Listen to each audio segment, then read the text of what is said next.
Go Foxtrot. Bourbon Warfare. Go Op4. Charlie 2, 15th. SOG, let's bring you Alright, let me all close my in cookie for. tin here. Put Go that Charlie, on the guys. side. Going Charlie. Load up into here, get my spectator slot. Let's get the CSC on N4.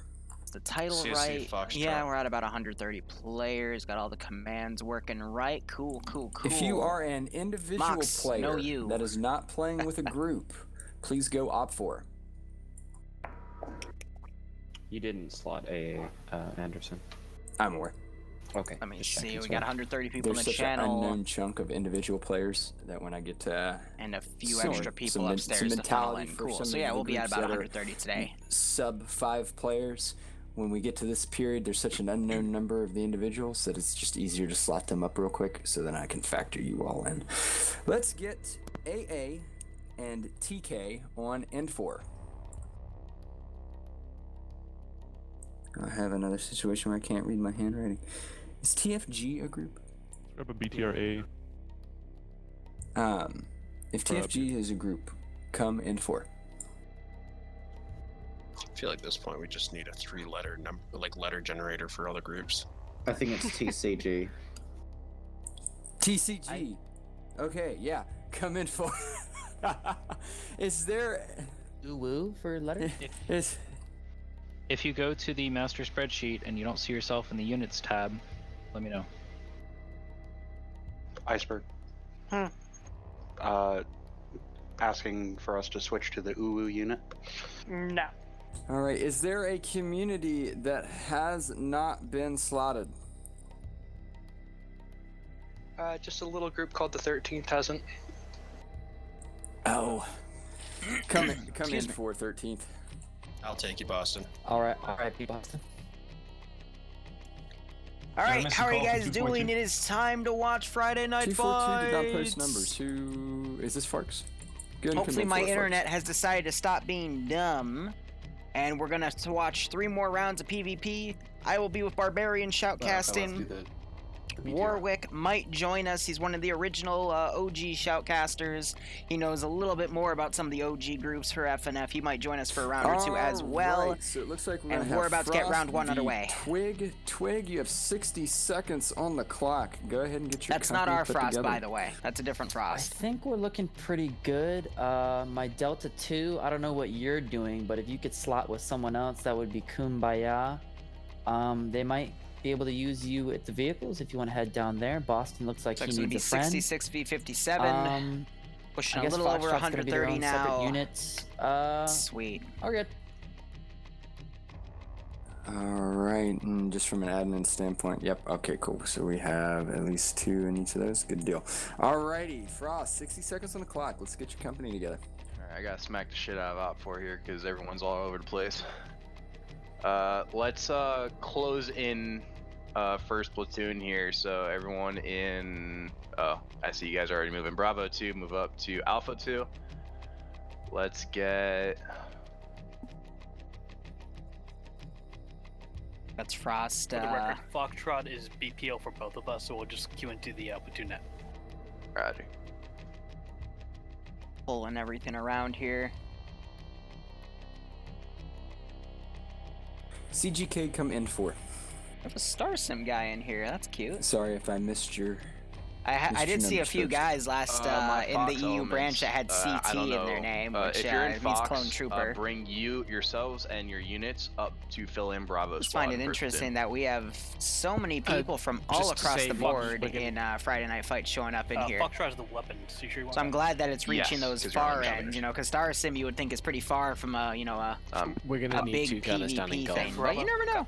I'm Yeah, glad. fill up Bravo squad. Got it. Am I gonna participate in FNF instead of Captain, we're gonna shoutcasting? need Mox, I'm two gonna be gunners honest, my down brain in is so the fried vehicles right in now Gulf. from taking I am tracking. 3 exams. I still have 1 more to do. Where can I pull people from? I'm just a bit of a mess right now. Also, TF121, the guys I did that charity thing with, I have they've 3 showed pilots. up today with it the was- branch. Okay. We were in Hotel 1, sorry. So we'll see how they go. Potato, move up to Air Detachment EXO. All right, I think I'm pretty happy. I think I can fill the. let's go have Pierce have your driver from Gulf 1 come up to just regular Gulf section, and we'll be down in fucking Vic. I'm not gonna pull anyone from the infantry, and I'm gonna be good. All right. Hey, Kayak, pull up. Hey, Myers, go to squad medic. All right, if you are just getting in, you are perfect timing. There is plenty of time to get into this thing and get started. I have a few with both straggling up to companies ready to go, 135. let's go ahead and head on to map screen. We want to thank you all for coming out and I don't spending know, Mox. another I wonderful like Friday being called a nerd, evening though, with by you and us. Don. We had a pretty good EU event, hoping to have a pretty good NA event as well. It's nice to see the numbers continue to flow in. Shout out to the shoutcasters who continue to show up and talk about us every Friday night. We must be entertaining for some reason. And it's just a shout out to all the communities that are represented, as well as the individual players, because without you, we would not be doing anything on a Friday night. I would be sitting looking at a very empty lobby, talking to myself and admiring my voice all by myself. So thanks for giving me a soundboard to shout at. You have a lovely voice. The pretty words mean nothing OnlyFans. without the OnlyFans. True. Joke's Give me on them you. None of ankle this is pics. real. The longer you wait, the less we'll become Show us interested. your Damn. ankles. My It's AOL peak is for acting up. everything. Is I don't know why everyone's obsessed. Yeah, it's Yep, AOL. those Yeah. are for Don't worry about you it. as well, yeah. Don't worry about it. It's because there's With 130 Anderson's people trying to OnlyFans. load. Anderson, get your mom off the phone so we can download Nice. faster. We need Night Owl. Where are you, Night Y'all Owl? remember Net Zero? Hey, Oh, God, don't remind me. Earthlink, Netscape, Earthlink. Night Owl's the guy with a PC, really you know, sexy voice. old He also school. makes some really cool welcome missions for Netflix. FNF. Anyone hearing Mom, that I'm trying to play RuneScape. Stop At it. that time, Netflix was buy mail DVD only. Oh man, I remember that. I forgot that was a thing. See, Anderson, if you got an OnlyFans, I think they we still wouldn't provide have that to service though. Yes, they do. use half the server It's a for different. Well, you know, this is an idea. This is an idea. I could get an OnlyFans, and for these really slow mission loads, you can just subscribe and admire. Use, You're waiting. half- You are some weird dudes. The more we go without an OnlyFans, the less interested we're going to become, Anderson. He's just waiting for Christmas, that way he can take It is. I think it is the opposite because it's become a thing. It was like 3 people, now it's 100. Do we want to do the map It'll briefing shrink now? back to 3. I'm FNF Battle Yeah, Royale. let's have the map like. Are if we you click also through the map receiving loading mission screen. file right now? Yeah, we're Yes, also receiving it's the gonna mission be a file, while. so Give it time to slow do you too. yeah. yeah. We just do the I apologize. I made the mission too, and I'm only at 190 at 660. So. Mission. Oh god. Could do the Take your notes, boys. Everyone shit talk this mission. It's already bad. Oh my Yeah. god. We could do really the rushed. we Are could you do the mission maker briefing. Here we go. I can give you lore. We can give you all lore for this mission. All right, so We got some bullshitting going on the bottom left. Oh, very Look good. at- do the Wow. map briefing. Why are you Give us- stuttering? give Are us you the are you setting. nervous? Are you? I keep getting talked over, man. What? You have priority. I do have priority speaker, but you all just continue to talk. All right, so it's Chernarus. The Russians are doing a land grab for Chernarus, so they are invading. The Chernarus have slight early warning, but they're still kind of out of position. They're not Sure, really one day set we'll up be for able any to load in. fortifications or anything. Let's for get an weird. invasion. I'm already getting weird. I'm And trying to so get this Bart. is the I'll ask him. It's onset the of first the thing I'll Russian ask him. Invasion of Chernarus. I'm gonna Will tab they out, make sure my survive? plugins are off. Can they withstand the Yep, we're onslaught? good. Who knows? Tune in tonight for FNF. Oh my god. Tune in next time. Anderson, I have a request. Based on Crimea. Tune in if we'll ever get in. I have a question. This is taking a long time. Yeah, what's the question? Is this lore friendly? Are we actually playing as CDF or are we CHDKZ? You're. I'm bright sorry. green The camo with the red Virgin star. train left 5 minutes ago. This is. Time to get a combat jacket. Green camo But no, with the mission file took the same long time for EU as well for the first round. So. I would say it took long. Well, anyone else just see that vent? That dude vented. It was Liru. Oh, Liru vented. God. Hey, Liru, Anderson, buddy. Yeah, how do I They, vent like Liru? How do I vent? I saw Anderson, can you say Chernarus again? Chernarus. bring it up, but like Chernarus. Chernarus. Thank you. Venting. It's actually a Chernarus, just like No, Chernarus. no, he's right. I think he's right. Yeah. Speaking of vents, remember when we used to have to use vent? God. The meeting. Tomato. I saw him in the electrical. Tomato. Found body in electrical. I was too busy venting from Electro to Cherno. No, you didn't. We're gonna have No, so this is what sometimes happens when you have this many people on a server. It's split sending the mission file to everyone. Barb's stream died? And, Damn. and only one imposter. Oh, All no. Liru was ejected. He was an imposter. What? No, what? No. Bye, Liru. Why'd you all vote me? No, see, I mean, I know the mission's downloading. Liru You died. were What are you still doing here, buddy? Wow, it loaded. I know. I'm not gonna lie. The mission Yeah, file is crazy. free We're this time, in. so. It was Liru all along. Guys, Yeah. we didn't vote Liru. It's You it's made me partner. rage quit last time because of the bullshit you pulled. Never mind. I don't want to get personal. That was totally your fault. Break. It's going. Yeah. Why are they break, bringing break. this Yeah, I'm up about- in I'm front of about to be there, 130 and I'm about people? to tell you this wonderful mission as soon as I decide to load in. This is a rush game mode. There are 3 terminals that Op4 needs to hack. It is sequential.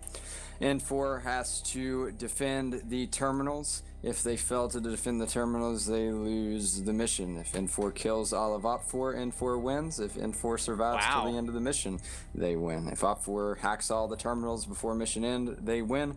If Op4 kills all of N4 before mission end, they win.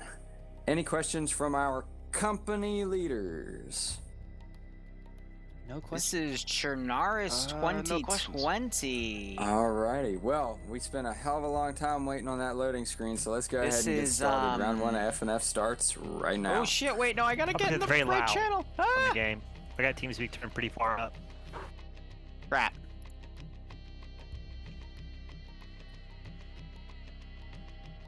Okay, there we go. I'm having that issue because I reconnected. I'm having that issue Yeah. where I can't load into the server. Ooh, well, I mean, try again, because that, the server literally booted it kilobyte by kilobyte for everybody. Alright. I know they just went into T4, so maybe now. I'll try it one more time. So, Chernaris 2020, it's basically the Chernaris for, whatchamacallit? Cup, I think. It's a cup. Yeah, but it's goddamn, it's the, DayZ map. Oh, is it? Except none of the structures are loading in for me. Oh, because I'm in the wrong spot of the map, that's why. Okay, I'm like, why? I thought I was in the AO. I'm like, why is there nothing here? What the fuck? But yeah, no, it's, I think they're still like, they're manually placing all of it and finishing it that way, so. That was interesting. I'm like, why? Where is everything? What happened? Ah! I had this issue last time when I had to reconnect. I started my stream, but it was dying right out the gate. Oh my god. Yeah, it's okay. I mean, I had internet troubles for the first EU round, so makes sense. Problem is you got them fixed. I can't even get in the server. I'm gonna restart my armor entirely. Yeah, I mean, you got time. You got time. Yeah. This is 2020, not Redux. Fun fact: my DayZ base was right here for when we had it on Sniper Wolf's server. We took about this big area. I didn't like it. I was with Outcast. Outcast's like, yeah, this is a great Overwatch point. I'm like, dude, this is a great way to get fucking spotted. And So how's it looking? I think Falcon eventually did find it. And I had to shoot him. So I'm reminiscing over when we were on the DayZ server, and I just outlined where my base was, but that server doesn't exist anymore. So Green 4, they've got 2 BRDMs, the BTR-70 as their main advantages, but they also have plenty of transport Vics. Op4, meanwhile, if I can click over there, cool. They have that MI8 transport. It does have door guns, though. 12.7. No, these might be 7.62, actually. 7.62 coaxial on the left side and the rear. They've got 2 BTR-80s, 2 BRDMs, and they have some gas transports to transport, if I remember correctly, like 7 guys total. 3, 6, 7. There's 8 chairs in there, but I know one of those seats is bugged, so it can only bring 7 people at a time. A little bit of lightning, a little bit of dark lighting here. I kind of like that, but still easily visible. And and we'll just have to see how everything goes. I mean, Green 4 has 3 terminals to defend.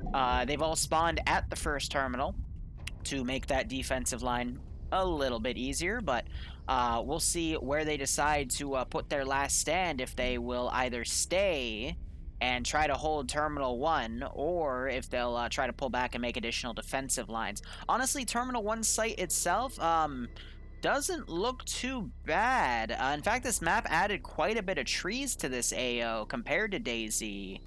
So, a little bit of concealment to get on top of it, but it's, you know, a lot of defensive positions are back here. I think it could work out quite well. Also, I'm happy I'm not seeing any unit desync, which means my internet has stopped deciding to hang itself. But either way, let's go ahead. Before we look at the 2 other terminal sites, let's look at the, we'll start with Green 4 since we're here. Always remember, guys, the little number notifications and whatnot. If you see an A, a B, or a C by themselves, that is the squad leaders for Alpha Bravo Charlie, Delta Echo Foxtrot, or even Gamma. If you see PLT1 or PLT2, that is the 2 different platoons. Platoon 1 handles Alpha Bravo and Charlie. Platoon 2 handles Delta Echo Foxtrot. And then you have the CMD, which is the command group.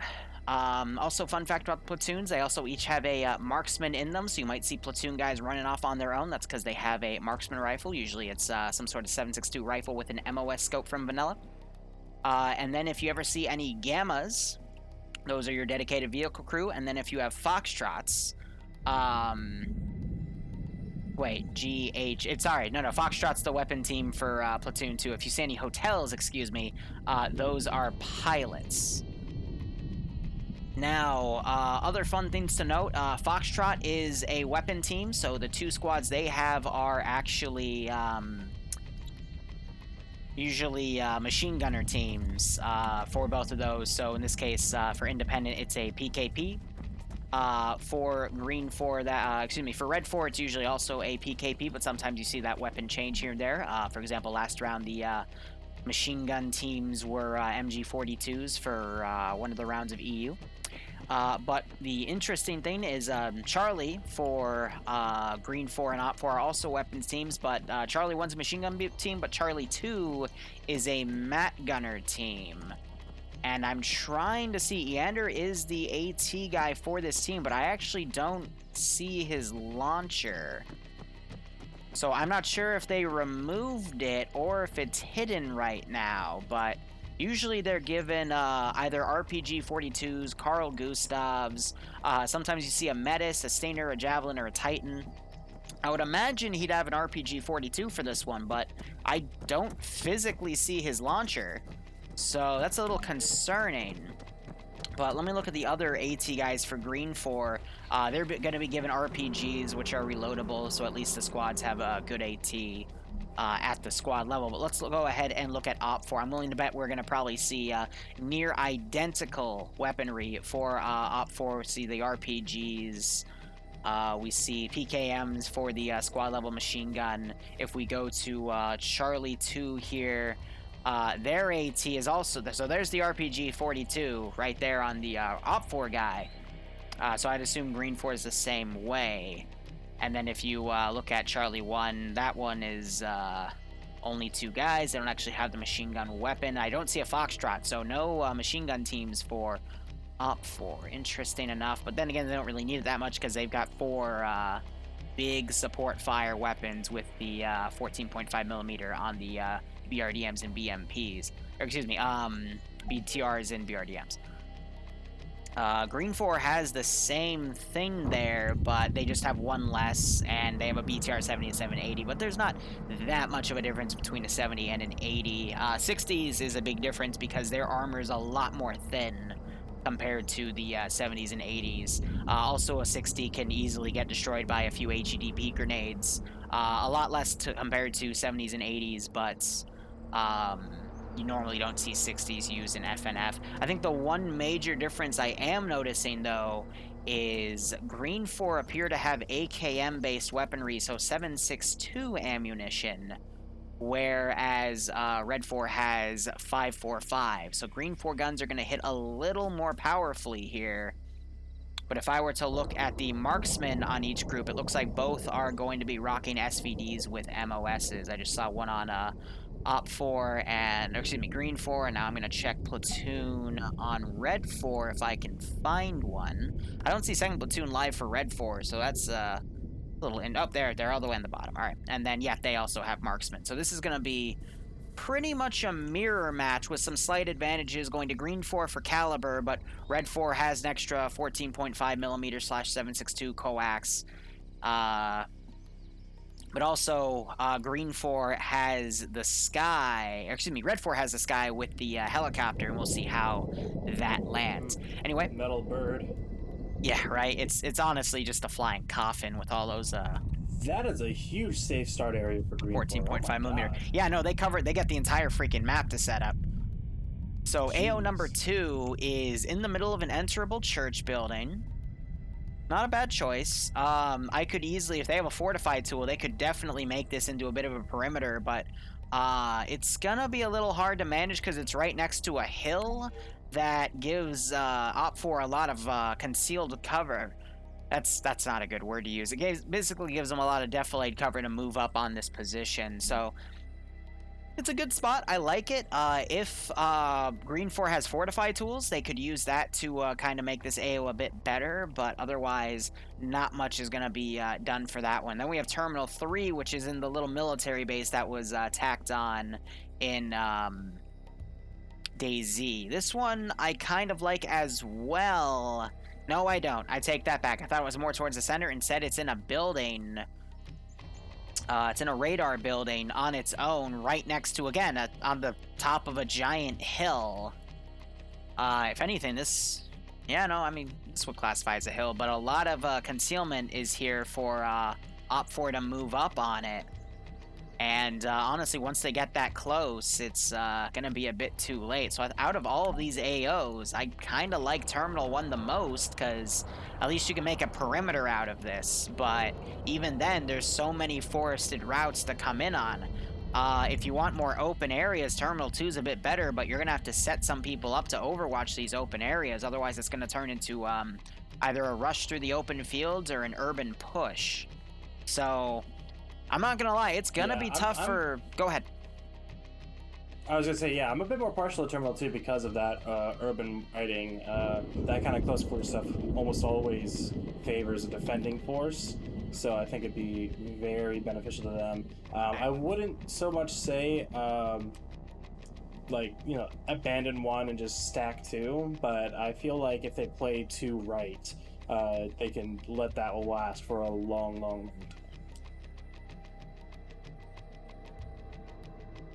Yeah, I don't know, man.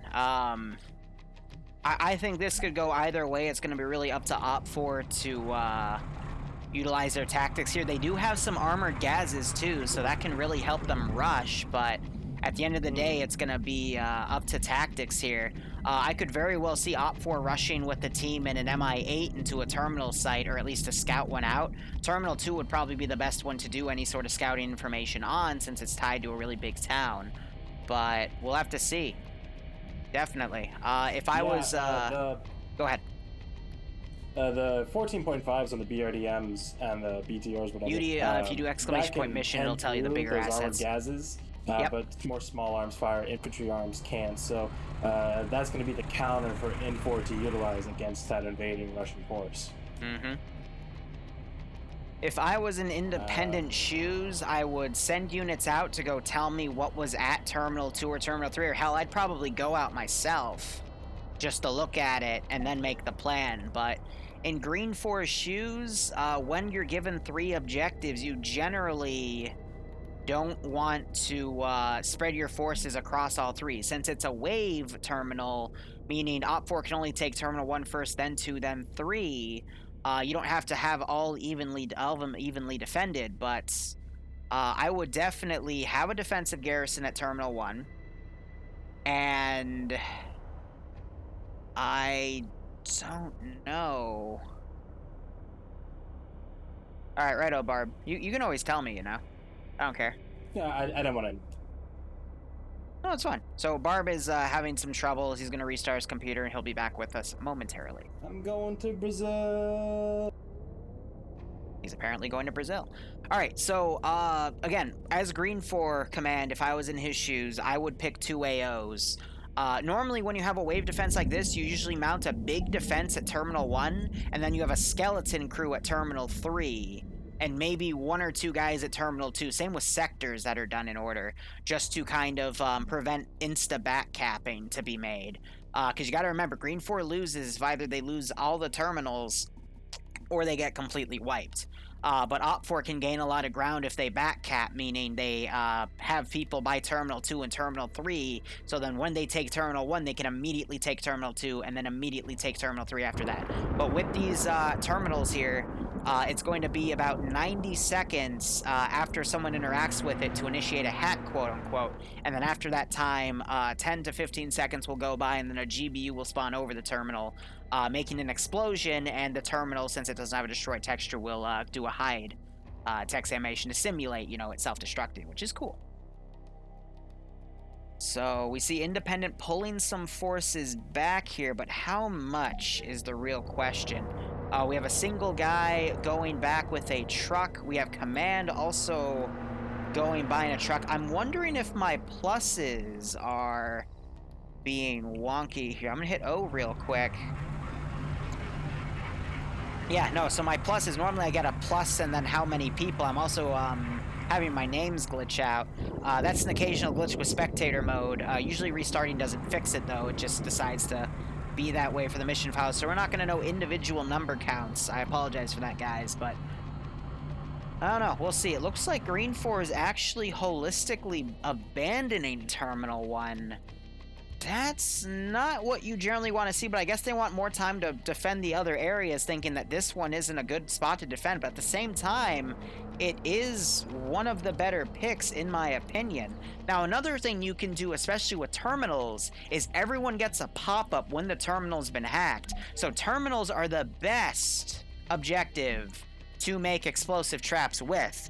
And I know this building, I think this building has a destroyed texture, and the terminals don't have gravity, so I hope this building's been set to invincible, because if they wanted to make an explosive trap, they could blow this building up and technically deny that terminal. They'd have to, like, drive a vehicle under it to then hack it to continue the game, which would be a bit gamey, but also, you know, not that many people understand the meta of Arma, so I could see that being a potential issue, but back to my point, if someone puts an explosive satchel, like, on the radiator in the corner, or behind the terminal, or, like, you know, in the back corner where this door opens, and they get the pop-up, they could det that charge and get a few free kills, and free kills can pretty much make all the difference here. But the round has begun. We have the BRDMs taking the far left and right corners of AO1. I don't know what they're gonna be looking for. This is Boston and Oscar, 2 good players in FNF, and we also have Dooley and Bay in the other one. Bay, I would argue, is one of the best players here, but they might hear the helicopter coming around. Maybe they're helicopter hunting, because those 14.5 millimeters as the primary gun can do a significant amount of damage.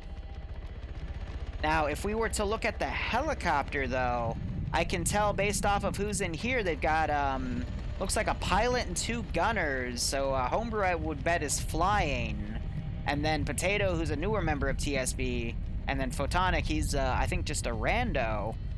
They might try to do a false landing over here to try to throw Green 4 off. That's a tactic you see a lot with pilots, because Green 4 will see the helicopter landing and think, oh, they're going to deploy troops right there, when in reality it's just to pull units off of their defenses to go engage the helicopter team, or at least pull eyes away.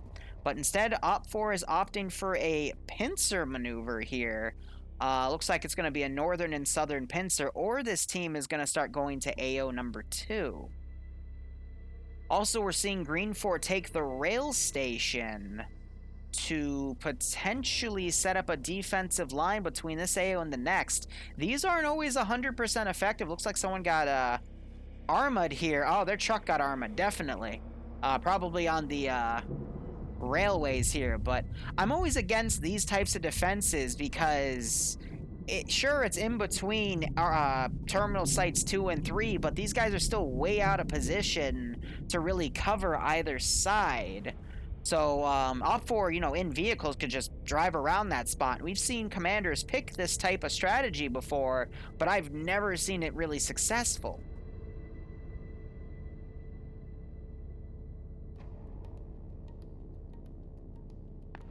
I don't know what's that. Let's keep it to the stream. So anyway, we have a BRDM that's gone to the far top left corner. I guess they're holding this in reserve to potentially hit Op4 in the backline. We have another BRDM, though, high up. They know that helicopter's there. I'm wondering if that...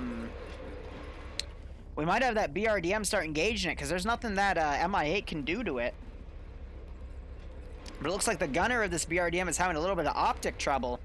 You got to remember, these guys are locked to first person, both as infantry and in vehicles. So, the scope on it, which is right here, can easily lose track of a helicopter. But I would say they had a good shot. They didn't take it, though. And now you have Op4 flying over this position, trying to get some scouting data for the Op4's pincer attack here, which looks like it's going to be a southern-western pincer. Not a bad strat. But if you notice, the western side has all this forest to go up to it, but I think these guys are going to push a little more, possibly go north, but they just don't know that this entire area doesn't really have anyone because the Green Force decided to pull back. But that's part of the game. The fog of war is very, very real in this style of game. Then we got an Op4 guy AFK. Amazing. So Op4, they've left a skeleton crew back. Nemesis is among them. Again, one of the really devastating players in FNF. Can do a lot of damage if you let him get behind you. But I want to see what gun he's rocking because... he's one of the marksmen. Alright, usually you see him take a machine gun or a marksman role. Rarely do you see him take anything else, but I have seen him be a medic once. And Green 4 is going to have a random sentry group potentially find... Op4 is advanced. Now, Op4 has decided to dismount here, so that two-man Green 4 team won't really last long, but there's also a lot of concealment in the way. I don't think Green 4 is going to spot that. But that might potentially be where first contact is. Also, you have this BRDM right here. It has command in it. I mean, that would be really bad if Green 4 had this RPG and they took out the command vehicle. But I think they're going to spot this. If not, the BRDM is definitely going to spot the infantry when they cross. But, I mean, potentially Green 4, when they get up to here, are going to hear the Vic. I mean, they got a really good sight line on the right. They just heard the helicopter, though, so they slowed down because it flew over their heads. But I think this is a very... Oh my god, they're not even gonna... Look both ways before you cross the street. Look both ways! Oh, you medic rascal, you. You... Dude. Yeah, that's a BRDM. Dude. BRDM's just staring at him like, hey, how you doing? AT, what are you... Oh my god. Guys. This would have been they would have literally killed Op4 command here, but these are Green 4 guys. They PID that. This guy's gonna get the fuck out of here. But what? Who is this? Alright. Oh, I know Poe knows better, but I don't know that guy too much. But wow, so there was an opportunity here to kill command, but this is why, regardless of where you are in the AO, you always need to keep looking left and right. Keep your head on a swivel, because there are so many crazy things that happen in Friday Night Fight where it just shows you the fog of war. But if Green 4 managed to take out Red 4 command right then and there, Green 4 would have had a significant advantage going in, because you kill the commander, then the platoons are kind of left to fend for themselves, and it can completely disorient an attack force, especially this early on in the fight. That would have been devastating. But and they waddled away, waddle. Now they're getting with T4 Herb, probably going to report that BRDM. T4 Herb, he's one with T5 Bay. Again, really strong players. Also has AT, could potentially go hunting here, but I just cannot believe that squander right there. Now, the two Green 4 guys, they didn't see this massive force, so they don't know that that's part of the pincer. But I'm curious to see, are these guys going to go hunting now for that BRDM, or are they going to keep walking back to AO number 2. You have the helicopter over here. It is flying high. I doubt they're looking at the map border here. Oh yeah, no, the BRDM hears that. But I wonder if Homebrew spot. I think he's still circling around trying to just see where Independence Force is. But I trust Homebrew to be able to get it, communicate with his chopper gunners to try to get any recon data here. But I mean, they got vehicles pushed out, but nothing concrete. But Op4 could always take some of these and use it for themselves. But looks like this Green 4 force still pulling away. I just cannot believe that happened. But you know what? That's why I like Friday Night Fights. We witness some really crazy things in this community. Guess you could call that. I mean, it's more so a collection of communities. FNF is its own entity. It has its own people. But honestly, what makes FNF great is all of the community representation from all across Arma. I can officially say from places like BIA to StarSim. Because we do have some 501st people in here, and I saw some CT tags, which is the telltale for clone troopers. CT, clone trooper, makes sense. That's how they do their rank structure. Just looking at the roster here, seeing a lot of recognizable names here. A lot of veterans, but also a lot of new guys. Got Whale also back. He was banned for a week because he ran someone over on purpose, and you're not allowed to do that here. Because realistically, if you were, then someone in a Gaz that was armored could literally just run over an entire infantry squad. But I'm going to be really curious to see what this 4-man team does. I don't see an engineer with them, so I doubt there's an explosive trap, but an explosive trap would be amazing to get a few free kills to help nullify the 10-person advantage that Op4 has for this operation. But since these guys are pushing the southern pincer, it's still on hold because these guys haven't found any resistance yet. There's no need to close the pincer if there's nothing to close it on. So instead, these guys can mount back up and start attacking Terminal 2, where the real fight is going to begin. I really do not like the amount of forces that are in between Terminal 2 and 3 that are deployed. I get they're all on the tree line kind of looking out, but why have them here when the objective is in town, you know? Have them garrison a building or two. Or add them to this perimeter, because Op4 could easily overwhelm these positions, and as long as they're staying mobile, they can just get in the vehicles and move out. So I don't really like Green 4's defensive strategy here, personally. Righto, Barb. I hope your computer's okay. I mean, I hope it is. That's the computer I paid for. What did you do to my baby? So, chat, help me out here. What are your thoughts? Because got a little bit of a quiet round 1. I'll be curious to see what this BRDMs does, but there's the timer going for the first one. We still have these 4 guys over here. Looks like a little bit of activity, but even though they've got Nemesis, I don't really think that there's going to be able to do much here. F for the computer, yeah, right?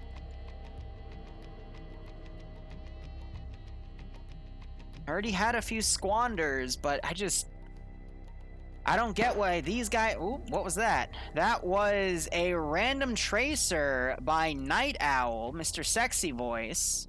And that actually flew close to where Green 4 was, so... I was thinking maybe Op4 is going to react to it, or at least ask what that was, but I think Night Owl quickly went on the net and said misclick, but... Yeah, I mean, these 4 Green 4 guys, I think they're banking on a Vic being left here to possibly move behind the Op4 push. Maybe Green 4 has all these guys in reserve to try to get behind Op4 lines once the attack starts, but we'll have to see how things go. Meanwhile, Op4, let's see, this is Myers spotting Bluck. We're seeing some blood right here. So some good security pull, but Bluck's going to have to get out of that building because it's about to explode. So they know that Independent is around. Bluck's probably going to call that in, and then, it's going to go up the chain, and they're going to know there's Independent guys here. But at the same time, I think they'll be able to infer that it's only a small force, because otherwise they'd be actually defending. So there's the explosion. Looks like Bluck's okay, but yeah, that's the GBU spawning in, and then the terminal disappears, quote-unquote.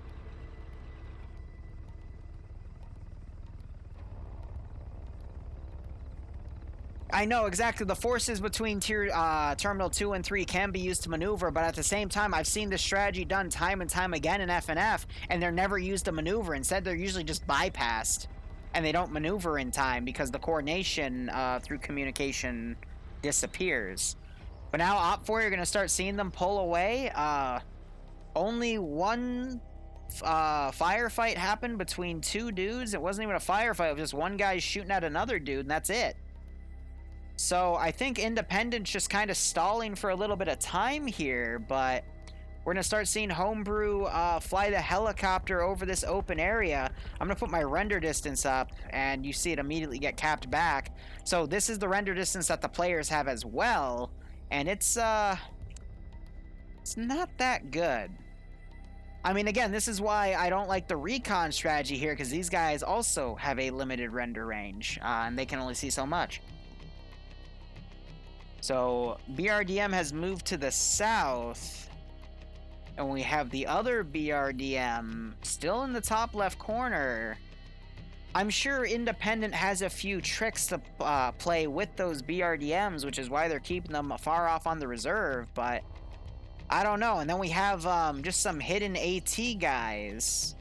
I guess they're just waiting to hear Op4 advance, maybe to possibly blow their vehicles up in transit, which, to be honest, that would actually be a really good guerrilla tactic. Predict the routes they're going to take and then put an AT guy in the path to hit a transport or one of their BTRs. That would be a viable strategy, but just there's so much everywhere. It's hard to try to see what Independent's doing. You know? We'll say definitely an unorthodox strategy, but I'm waiting to see, how it's going to close down. Helicopter doing another pass around.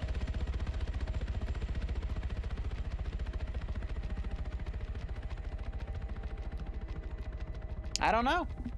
I'm stunned because, again, like, the actual units around the terminal for defense is super low. Op4 is going to focus on that. If I was Op4, I'd probably, again, take the northern approach, maybe get into the town right there, or try to get in the edge of the buildings over here and then come in, and then maybe that's when Independent will send units. But at the same time, when I look over here, I'm seeing trenches dug. I'm seeing people in buildings making firing lines here. I'm not really seeing any evidence of anyone trying to be mobile. Rather, just people kind of being sneaky and holding their sectors. Maybe this group to watch for a wide flank. But at the same time, at least to hit Terminal 2, there's no reason to go up in this forested area. I think they're just trying to plan ahead for Terminal 3. But again, if I'm Op4 and I have a helicopter to scout for me, at least for Terminal 3, I'd literally send it up here and ask my pilot, hey, do they have good sight lines? Because I'd push my units down here. Go up the hill.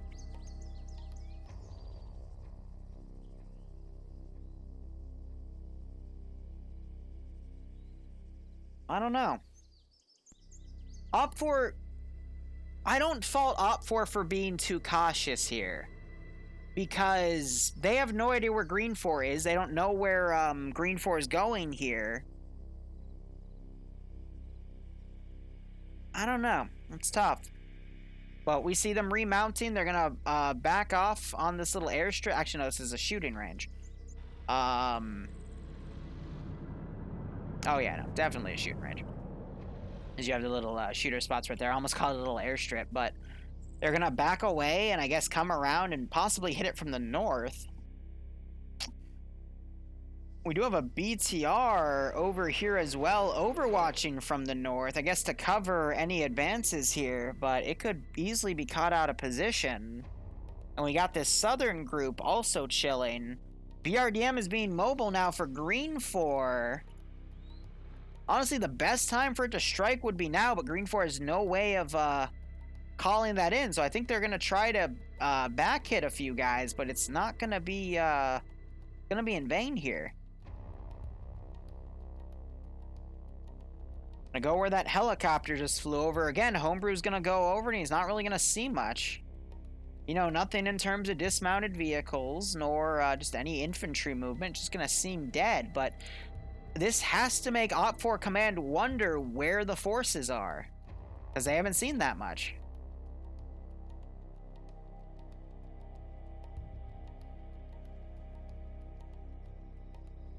Yeah, no, so Op4, the reason they did a wide flank is, again, they don't know where Green 4 is. They knew they had one guy fight another guy over here, but they're thinking they're either in defenses or in little cells walking around, but Homebrew just did a flyby over Terminal 2 and didn't see anything. That doesn't mean they're not here, because this is a big-ass urban area. He might have also been able to spot that truck, or at least one of his gunners did, but Green 4... they're doing a good job hiding, admittedly, and that's making Op4 play it a lot safer, which is eating the clock, but... my only guess here is Independent's plan was to give up Terminal 1, get maybe do some light harassment, and then do some rough fortifications of... heck's going on over here? Oh, he's shooting out windows, that's what he's doing. Shooting out the top windows so the bullets don't get skewed when he fires out. But keep all his force for Terminal 2 and 3, and then hold Op4 for time in Terminal 2 and 3. A good strategy, but it also... I personally don't like it, because that just means there's a lot of walking around and doing nothing when, you know, we want to pew-pew our guns here. But it's a winning strategy. It's going to force Op4 to be cautious, wondering where Green 4 is, to eat up even more time on the clock. And then Op4 is going to have to rush the rest of it, because there's only about 35 minutes left on the clock, I think. So almost half the time's been eaten. So we'll have to see how things go. Hey, Clown, how you doing? Long time no see. How's the 5-0 doing?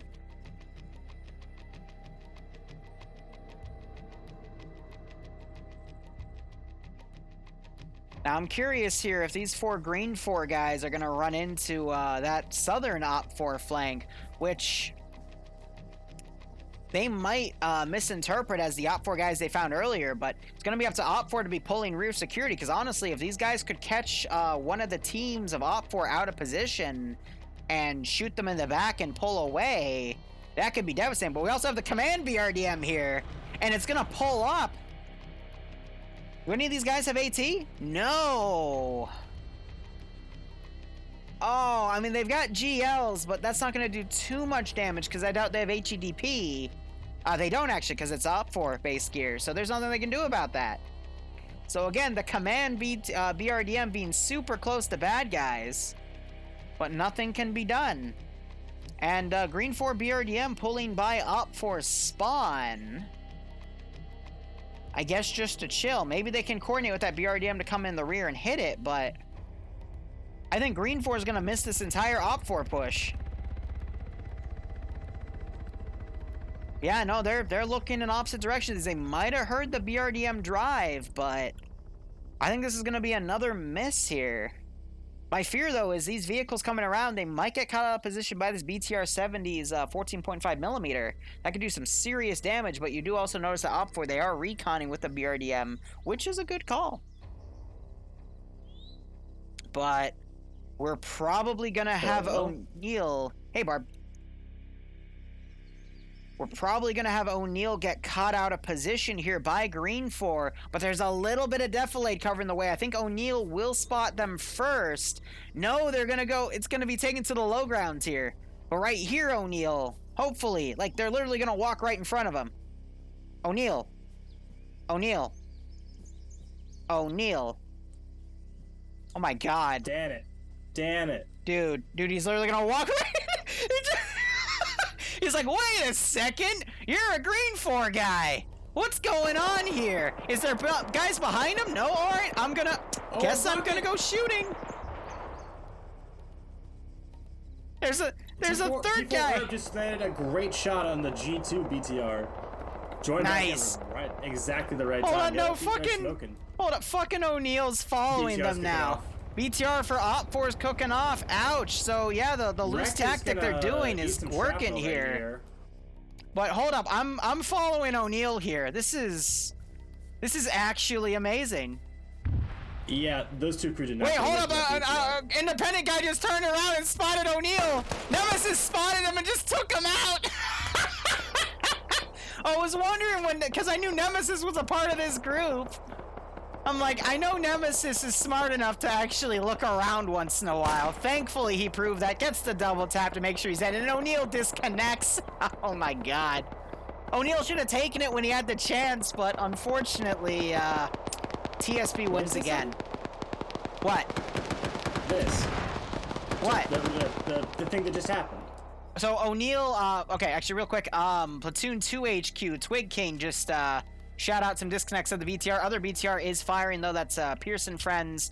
We gotta see if, Herb can reload that rocket and get back and hit that other BTR. But to explain what happened, oop, Wreck just got tapped by the, other team here as, let's see, Twig King's trying to take cover. That 14.5mm can pierce, so he's going to go a little high here to try to stay away from it. But O'Neill lagged behind because he had to go AFK, comes back, and then he runs right behind Independent. And then he checks behind him because it's only a 2-man team at that point. And then a third Independent guy comes around. Also doesn't notice O'Neill, so O'Neill starts following behind. I think that third guy was Nemesis, because eventually Nemesis turned around and saw O'Neill was walking towards him within like 10 meters, and then Nemesis just raises his gun and just mag-dumps O'Neill with an SVD. So O'Neill had a perfect opportunity to fuck him up, but thankfully the shit we teach in TSB actually sticks. Yeah.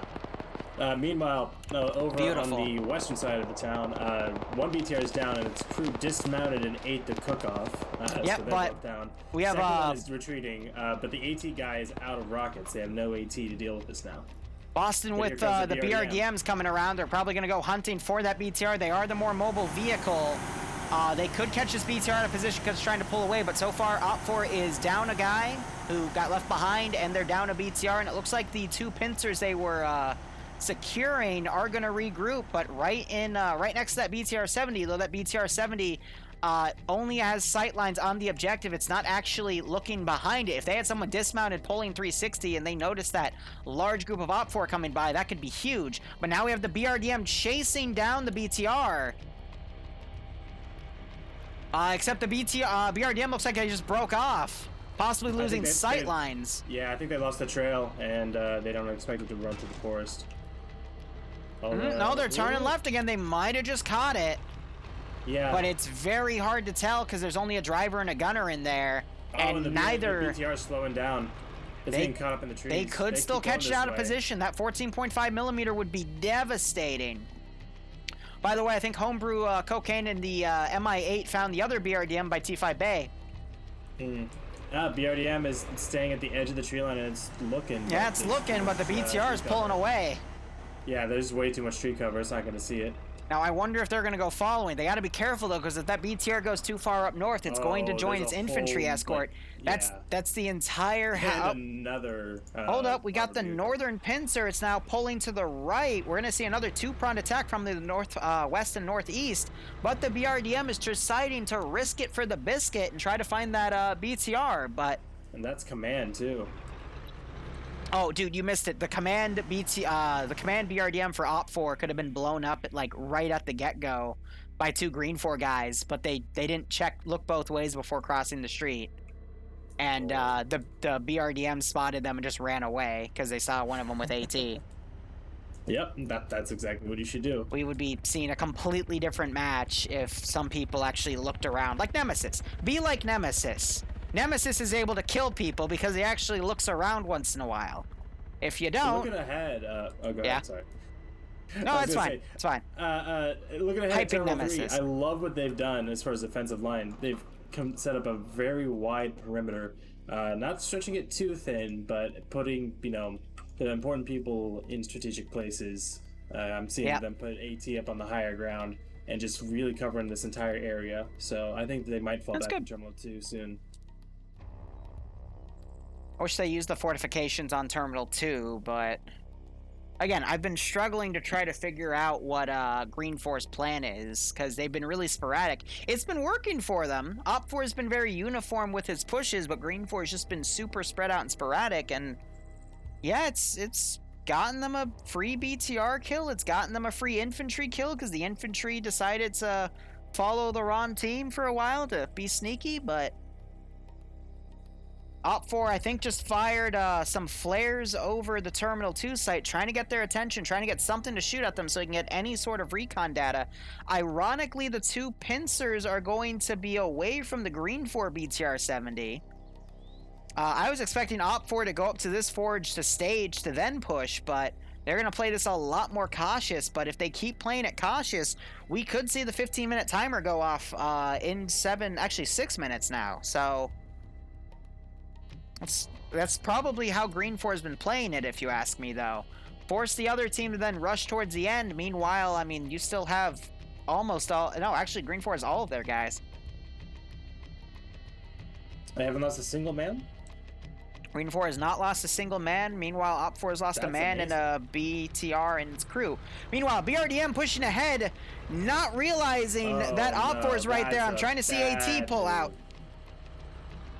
Whoa, they just stopped right in front of an Op 4 guy, and I think the driver just noticed. But they've got a command BRDM right behind them. They don't know. They don't notice, though, so they're going to start suppressing the infantry. Command BRDM could turn around and start firing. RPG is taking aim. SBC Iggy has an RPG-7. It's taking aim, but the BRDM is fucking off. Yep, you have a two-man Green 4 team in a large building also firing up in that position. Green 4 BRDM driving around now. Oh my god. Found another infantry group. Look at the RPG guy. He's like, wait a second. Hold on. They don't see him. Is that... They think it's theirs. Yeah, hey, look, guys, our BRDM's here. Because it came from behind them. We did it. Behind the barn. Oh my god. Oh my fuck. No. No. Hey, guys, is that friendly? Hey, are you friendly? He sees that one, and he sees that they're not worrying about it. They're like, yep, no, dude, wait, RPG's going out.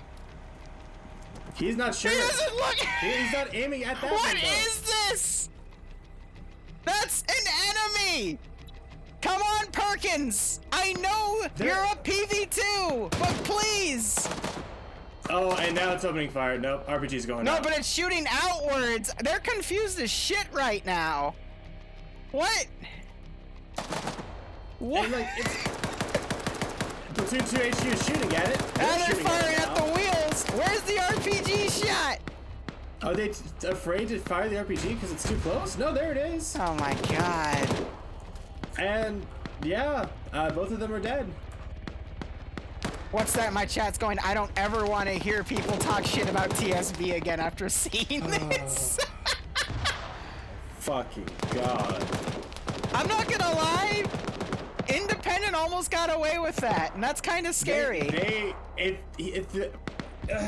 I don't know why the BRDM didn't shoot them. At least shoot the AT guy, and then. Well, no, he wanted to see if he could get away with it and just blend in with them. But at the same time, just. But then they opened fire on the command team. Those over here by their BRDM. I don't know. My brain hurts. Meanwhile, T5 Bay's BRDM coming out on the far flank could catch the other BTR to position. They are firing, and there are units turned out on top. I just saw a headshot on one of them. So I was waiting for that BRDM to come around. It's been camping the top left corner of the map all day. Oh yeah, he is dead. They turned Boston out. They might try to use the gun on it for some long-range support, but the render range is going to be a bit tough. Command is about to double tap. There's Frost double tapping Boston. His body.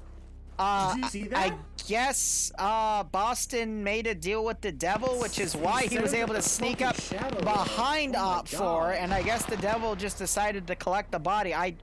I've never seen that before. Okay. Arma's a perfectly wonderful game with a lot of cool features. Dude, it's October, dude. It's spooky month. It is the spooky month. You're right. So anyway, physics to be more spooky. The Green 4 fire team that was up at Site 1 has looped back around, trying to shoot in the back of Op4 here. They're not getting much. Nemesis still alive, though. Could do a lot of damage with that marksman rifle. Meanwhile, Op4 have bum-rushed the church with the BTR and some dismounts, but a lot of those dismounts are down, which is unfortunate. Still 3 guys are dropped in, though. That's bigger than the 2 guys defending. Yeah, just a bum rush is all they really need. They even have an AFK guy on the roof. He decides to get off. Amazing. But yeah, I mean... an amazing hold. Look at all the dead Russians in front. Yep, because the BTR pushed in and rushed. But let's see, 3 of those... That's another down guy again, because Green 4 has a few nice dismounted positions here. We also have the other marksman here. Major East from the looks of it, trying to pop some grenades in there, but the BTR is returning fire, taking some GLs from the red brick building behind it. But if Op4 were to push in more guys, I mean, they could have easily rushed that area, but yeah, you've got Op4's right side pincer now closing, and Independent, they're still sticking to their battle line strategy. Now, we'll see in about a minute if this is a 50-minute or an hour-long mission. I'm gonna bet 50-minute, though. Meanwhile, Nemesis, he's trying to, oh, wait, no, Nemesis is flanking around. The team he was with is all down. But yeah, he's gonna, again, try to get behind Op4 and get some licks in from angles that they're not at. So it's a good call there. But I'm not sure it'll be enough, all things considered. Op4, meanwhile, still stopped at the church here. We have the BTR 70 engaging the BTR 80. The gun is completely out of position, and the driver, the gunner, just went unconscious there. Plouf, I believe, is the one driving it back. So it looks like that 70's trying to push its advantage here. BTR is pushed up on the red for BTR. Doesn't have a gunner, but it's just driving. Oh, it had its shield open. The driver's down. Oh, yeah, that driver's dead. He put the shield out. That's unfortunate. But Op4 RPG just came in. The turret? Op4 just annihilated the BTR 70 for Green 4. And there's the 15 minutes remaining strat. Look at all the dead guys in the back of that BTR 80 for Red 4 too. Again, they tried to do a rush, but it wasn't the best strategy there. Op4, meanwhile, pushing a guy in. Unfortunately, he loses the one-on-one fight, heavily hurting Carpenter in here. But this other Op4 guy, East, he needs to push in. But I love, Op4... Carpenter's new rank, by the way. He's no longer a captain contractor. He's 0th lieutenant. 0th lieutenant. I love it. I love it. So, there's the 70 getting cooked off. Because, again, Op4 is basically rushing this position. And Green 4 is starting to send teams in, but they have so many guys just out of position in the far town area. I mean, these guys all have iron sights and shit, right? Yeah, so it's not the most effective place to be in. Again, Green 4's unit deployment has been very confusing, in my opinion. We're going to have Tarnfalk breach in here.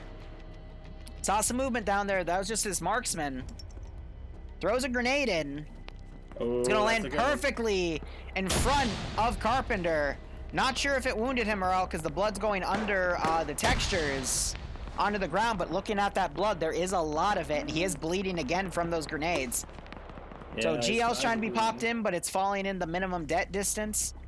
So they will not go off. He's gonna need to back up more from the door. Oh, a nasty keyhole by Carpenter there, off of one of the pillars and the doorway. Good shot, but now he's got a lot more Op4 guys that are gonna know he's in there. Oh, yep, this is the siege. And he loses. Yep. So here's the deal. He should have stanced out instead of moved out. Yeah, right. But stances are actually a lot more of an advanced topic than you'd think for oh, they're so useful. Stuff like this. One of the things that I just love about Arma when I go to other games that it doesn't have. Definitely. I gotta like fucking finagle around and look out a window. It's so frustrating. So by the way, side note, Nemesis is on 3 kills, getting some nice shots in the back line, but Op4 is going to quickly reposition here, knowing that they only have less than 13 minutes to get the next objective. Where are their transports? All right, so we have some back here. They're going to be loaded with Op4 guys, and I think Op4 is just going to try to bum rush it because That's what of they need that to do. time. Time is a luxury they cannot afford. The issue with Independent, though, is they have set up for a very extended siege here through the forest and whatnot. And honestly, a lot of the Independent forces are going to be caught out of position when Op 4 pulls around. Because I'm willing to bet Op 4 is going to go to point 276 and climb up the hill. That closer position right at the northern base of Terminal 3's hill will be able to intercept, but the far northern group is going to quickly find itself out of position. Again, that's why I'm not really liking Independent strategy, but I mean, it's still anyone's game. Casualties on both sides have been relatively light, though Op 4 has suffered a bit more, but the way Independent has their forces separated, it could still go either way. And Green 4 is doing a good job of delaying them. We have Santos way over on the far left, shooting at them with a PKP from about 400 meters away. Maybe scoring some hits, maybe not, but in any case, it's suppressing them and making them stop and think about their surroundings, which is just eating up that time, and that's all that they have to do at this point. I think that they are pretty well outnumbered, so it's just a matter. It is a matter of time, in the most literal sense. Well, another thing I want to point out is the tactics. Op 4 has been very unified. Op 4 has been very unified on two separate flanks as two major forces at a time to get things done in a variety of pincer strategies. Independent, all of their teams are super spread out. The most condensed group I see right now is Charlie at the northern base of the area, but it looks like they have the entirety of Bravo defending as well. Everyone else has just been very sporadic, and I think they're just going to be caught out of position as Op 4 is now remounting their VIX and is more than likely going to make a push. But Op 4 is going to probably have a transportation issue here, because I am not seeing a lot of vehicles around, and they're going to need them to push around. Actually, I stand corrected. Looks like Latofel has found a Green 4 transport VIC, and they're going to, it's a Euro, so they're going to load up in that, and again, just push to the final objective as best they can, because that's all they can really get at this point. You see some Independent guys trying to close the gap, but Op 4 has to be quick here to make this play. Now, if there was like another 15-20 minutes, I could see the defensive lines that Independents made work really well in ambush strategies, but because of this 10-minute timer, you're going to see Op 4 be a lot more aggressive with their pushing and remounting, and a lot of these Independent guys are going to be completely caught out of position. We already see it. This one Gaz is pushing away super quick. I think that they waited too long for that terminal to go off. They had a decent perimeter going, and they should have sent, I think, like half of their people to go ahead and get to transport or load up. Oh, transport truck just got hit with an RPG, but still alive. He hit the rear part of the tarp. Nothing major just happened there. No, I think all the infantry are fine as well. None of them seem to be slumped over. Yep. I mean, passenger might be, but these bullets aren't going to help that situation. Yeah, unfortunately, I don't know where that truck's driving. He's driving like the worst, but like, why are you driving over there? I think they didn't think about this railway. This is going to be huge though, because this is such a big force. In that, actually, how many people are in there? It's about a dozen, I think. Oh, there goes the engine. Engine just got shot out. These guys are dead. And it's a kill zone. Oh, they're jumping right into the fire. Oh my god. They've actually ran out of ammo. They're reloading, so they're gonna have a chance to escape. Then they're returning fire. Pop and smoke. This is exactly what they need to do. This is the thing Green 4 wanted. It's gonna catch a lot of Op 4 guys out of position. You see a big grenade spam being done, but I don't know why Op 4. That was a really bad idea. That's exactly what Green 4 wanted, and Op 4 just gave it to him. Completely. Yeah, they need to push this now. They don't have time to stay here. They got a couple kills, but they need to push back in. Yeah, no, but Green 4 just lost a significant chunk of its manpower for the final push, and now it's going to be more even in the final fight, all because of a miscoordination here. And at the same time, you still have a lot of Op 4 guys back at the second AO, not remounted yet. What they needed to do was they needed to take that MI8 and load it up. Oh yeah, load up in the MI8 and go deploy real close by. Perfect clearing just west-southwest of Terminal 3 that's concealed from the actual objective and is perfectly open and flat. Well, the issue with that one, though, is What if the enemy like rushes a BRDM or something to it? You want to have a vehicle over scouted out first, and then you can do the landing. But that's what the BRDMs are for. Or they could do a pass Look over at this and see, fucking massacre. See if there's anything there, and if they don't see anything there, then take a landing. And squad should have AT. Jeez, this was second platoon here. They did not. They got chewed up and spit out. That was not a good idea to rush in one vehicle into a blind area. We have the luxury of knowing where all the independent guys are, sure, but oh man, someone just got friendly fired. One of the Delta guys that was behind that hit him with the truck with a rocket just got domed by Green 4 to his southwest. Now we have another Op 4 team dismounting a little to the right. That sucks about the friendly fire, though. They're running into a Green 4 team. Coolbees took him out with the PKM. But Op 4's kind of lost all their coordination here because I would have to say it's the timer, making them freak out and just go in small groups. But because Independent's been so defensive with their units, now they're at full strength, and the strategy they have is actually working now because Op 4 separated out so much. Yeah, they did not coordinate this push at all. Hey, are you watching Myers right now on that southern flank? Myers on the southern The dude just fired like 5 RPGs at once. It was amazing. Huh. It's an audio glitch with the launcher, but wow. All right. So anyway, BRDM pulling around, getting some hits on the rear, knocking 2 dudes out. Helicopters trying to fly in. We have another group that's dismounted though, but that many guys to how many independent guys are going to have to take on is going to be tough. I'm telling you, man, Spearhead, focus that power and just strike it to a specific point. And I'm just making up words now. I know you are. It's okay. Op 4, I mean, they're fielding in some troops here. They could still potentially get this. They got another truck coming around, but 5 minutes remaining. It's gonna be close, but Op 4 could still clutch this.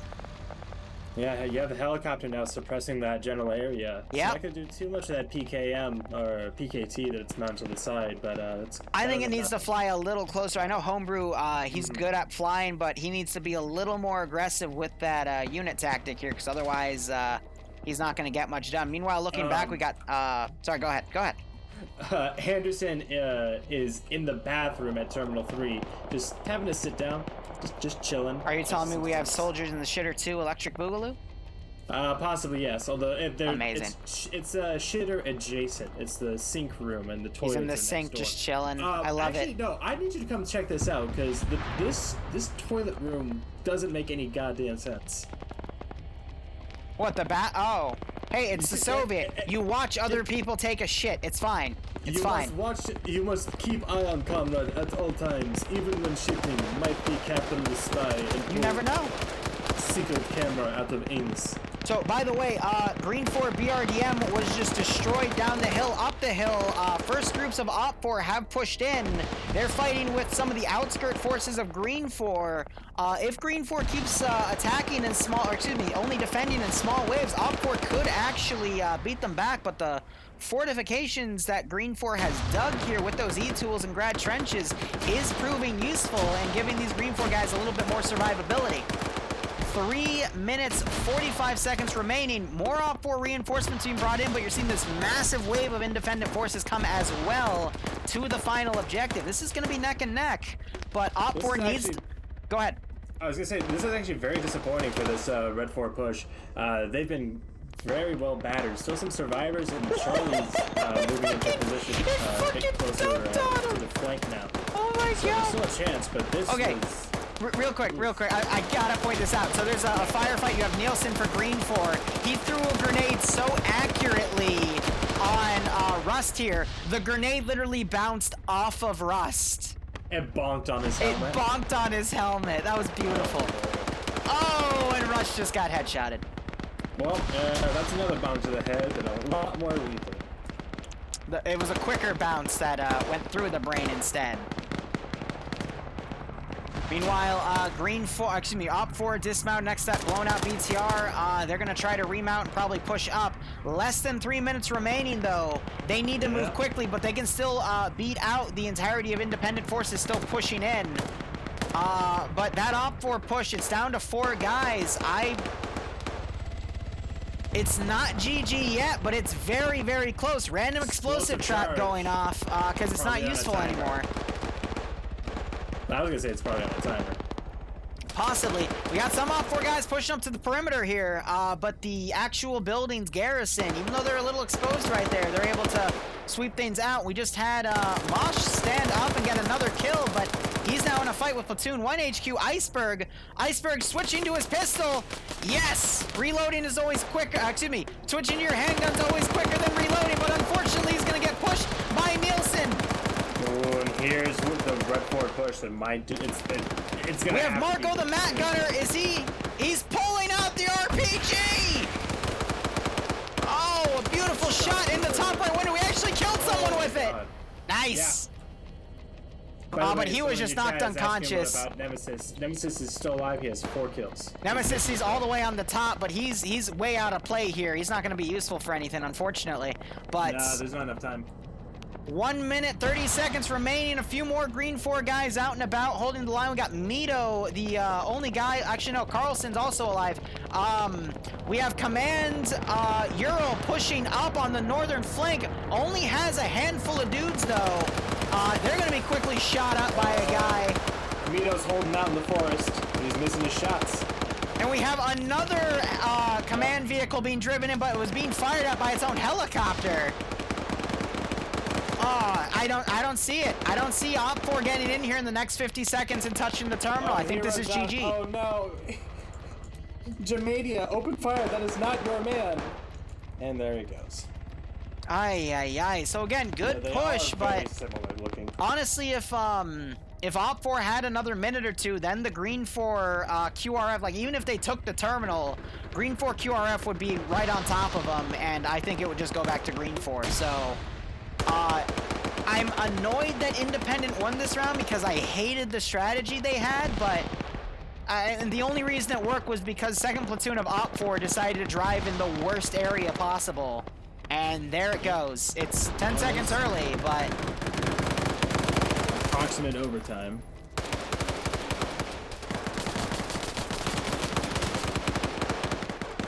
We might see overtime, but I doubt it. Just because of the sheer amount of forces coming in, and the helicopter just bailed and blew itself up. Marhaba.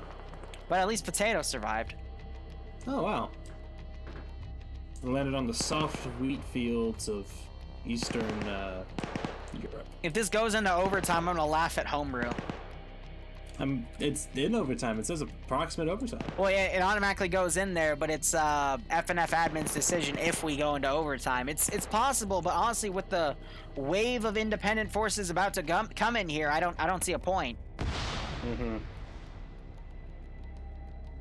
I say we just honor it and move on to the next round, but I think it's also because there's a lot of maneuvering that round, and they want these guys to kill each other to at least have that satisfaction. Yeah, that's fair.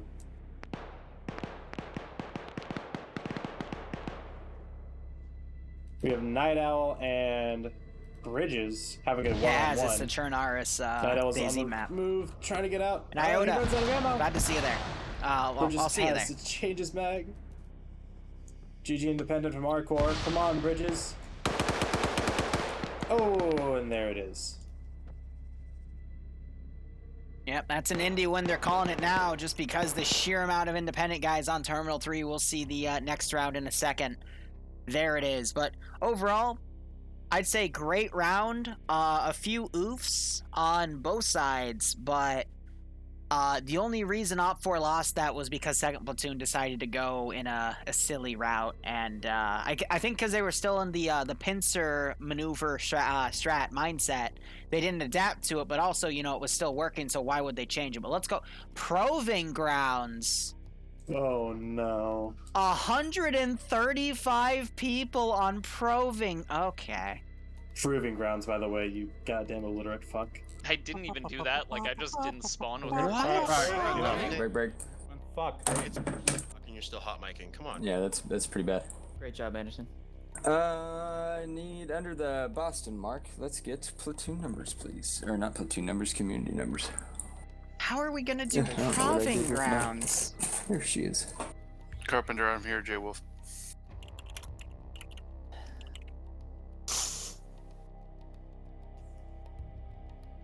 Anderson, good job. Thank you. All in Task Force Radio right now. We didn't get through operations room. Whoever was that first enemy BTR that rolled up on that barn, command unit was in that barn, shitting his pants, so you know. Yeah, I watched that entire thing. It was epic. Sorry to the 12 people that got gunned down mercilessly by the church MMG. Don't helping us.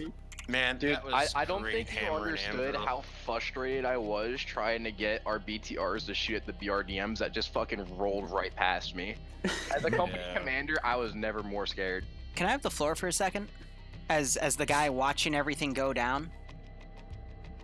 Guys, I can't stress this enough. Please, like, look both ways before you cross the street. Green 4, you had an opportunity to kill Op 4 command vehicle with an RPG, but neither of you looked to your right 10 meters at it. Instead, you literally crossed in front of it, and he just went, oh shit, there's a dude, and drove away. And I'm like, God damn it. Please look both ways. What unit? Hold on, they definitely did see that, and the gunner saw them. Flip side of that coin, though, is the absolutely brilliant mad minute that happened against Op 4's second platoon that dismounted from a truck in front of two machine gunners who proceeded to kill about 10 people. Yeah, we got yeah. All right, break. Let's get second on blue. Please, guys, look both ways before you cross the damn street. You will lead a company. Ah, man. We need some calm music after that puppy. Let's put 121 on red.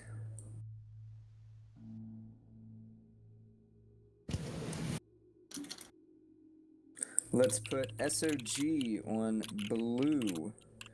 CSC on red. EVETs on blue. Oh shit, we're at 140. Let's put the 15th on red. Let's put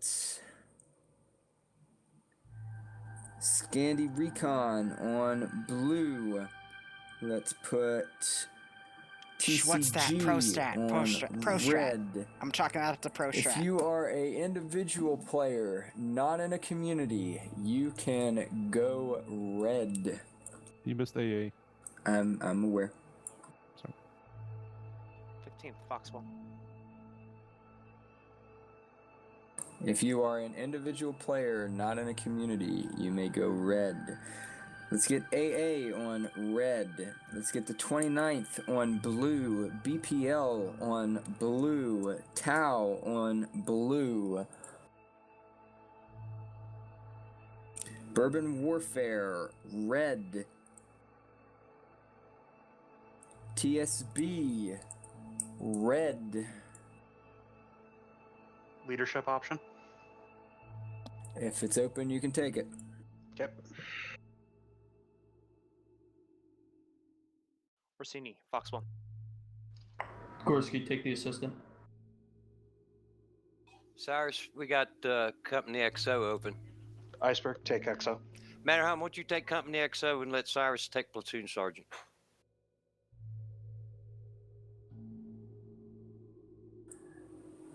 Alright. What communities have not been slotted? Ah, 1RW, go red. DK as well. TK can come blue. QG. Some nice music. Say that one more time, who else? From Homeworld OST. TFG, you may go red. Let's get the 13th This one was made blue. by Andy 242 for can FNF. come Nice. blue. Center, you're up for. It's like a red one coming up. No, 29th Why? Because is we on got blue. TSB and Scandi Recon on it. Yeah, we're totally not personally biased to that one at all, right? T4 Herb is on blue 4. I'm assuming T5 Babe going to be blue 4 as well. All right. Whale going up for Zeno up for Patriot up All right, for if you are not currently Indigo slotted, Fox is you can spectating slot Works blue on 4. red. Ooh, man. And So blue 4 does have the numbers advantage, but I'm seeing a lot more of the high-end players on op 4. But I mean, T5 All Bay right, 60 again, seconds on really the good clock, player Homebrew. too. Put your company together. Okay. I need. Where is it? I need the Alpha Boys to We need kinda Audrey fill Hotto out back. the Alpha lead. Thank you. Where are we at? Bravo. I need somebody to do the same for Bravo lead. This is going to be and Homebrew looks is going to like command from Echo is TSB good. as op 4 defending. Nice. check And blue 4 is Bravo going to be commanded by again. Cosmonaut. Great. Somebody take Bravo squad leader. Hey, Little Elite Mouse, how you doing? Provane, I Okay. think, is 4x4. Whale. Similar to Sharpour. Pop up to Bravo squad leader. So, I mean, they did an op on just Sharpour. make sure that it the was Warbats put kind of together right. biased to the defensive team. But we saw some interesting plays there. But Proving Grounds, there's well, fine Proving Grounds. God, fine. You know what? I'm gonna say it. I'm gonna say it bad just to piss you off, Az. Bueller? So Okay, Proving thanks, Grounds, I mean, Nado. it has a lot more You're welcome. room to do maneuvers and stuff. So we'll see how it goes. Okay. We should be good here on op 4. Alrighty, Cosmos, 60 seconds on the clock. Put your company together. First platoon Bravo 2, can I have someone take team leader slot, please? Unless someone is coming in for that. Boston, can I get you to get in either Charlie 2, take Charlie command, or take Bravo 2 141 team players lead? on a 4x4 map. But I don't want anyone missing out on comms here. Yeah, I'll take Charlie Command then. Thank you. Sorry, I went blue.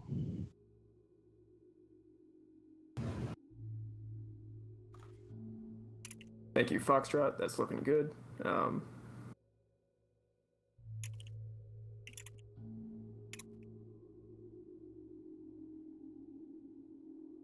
Bravo 2. Interrogative. Stand by. Can I get? I don't think we'd even be able to have an op that was on a 2x2 map. Because literally, that's like your render distance Hey, in these Bravo ops 2 on average is a just, kilometer. Assuming to Like Charlie, a little you can go ahead under. and do that. We can use a couple extra guys. One dude in Bravo 2 is it gonna help? Geez, 72 versus 62.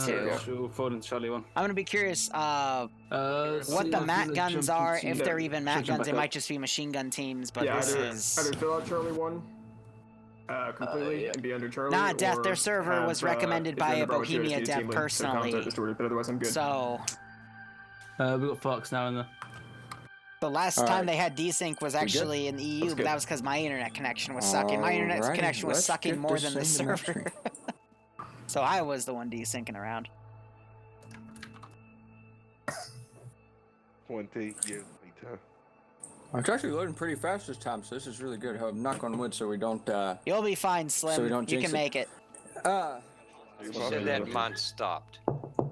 For everybody, I do encourage you all to post your feedback in the feedback channel. Just remember that the feedback channel is meant for constructive content and constructive criticism. If you're PMCs using that versus channel to bash gorillas. somebody, don't do that, because we get mad at you and then you get yelled at, and you really Oh don't like my people God, don't it like when is we yell at people, 'cause then they 2x2. get really sad and their feelings get hurt.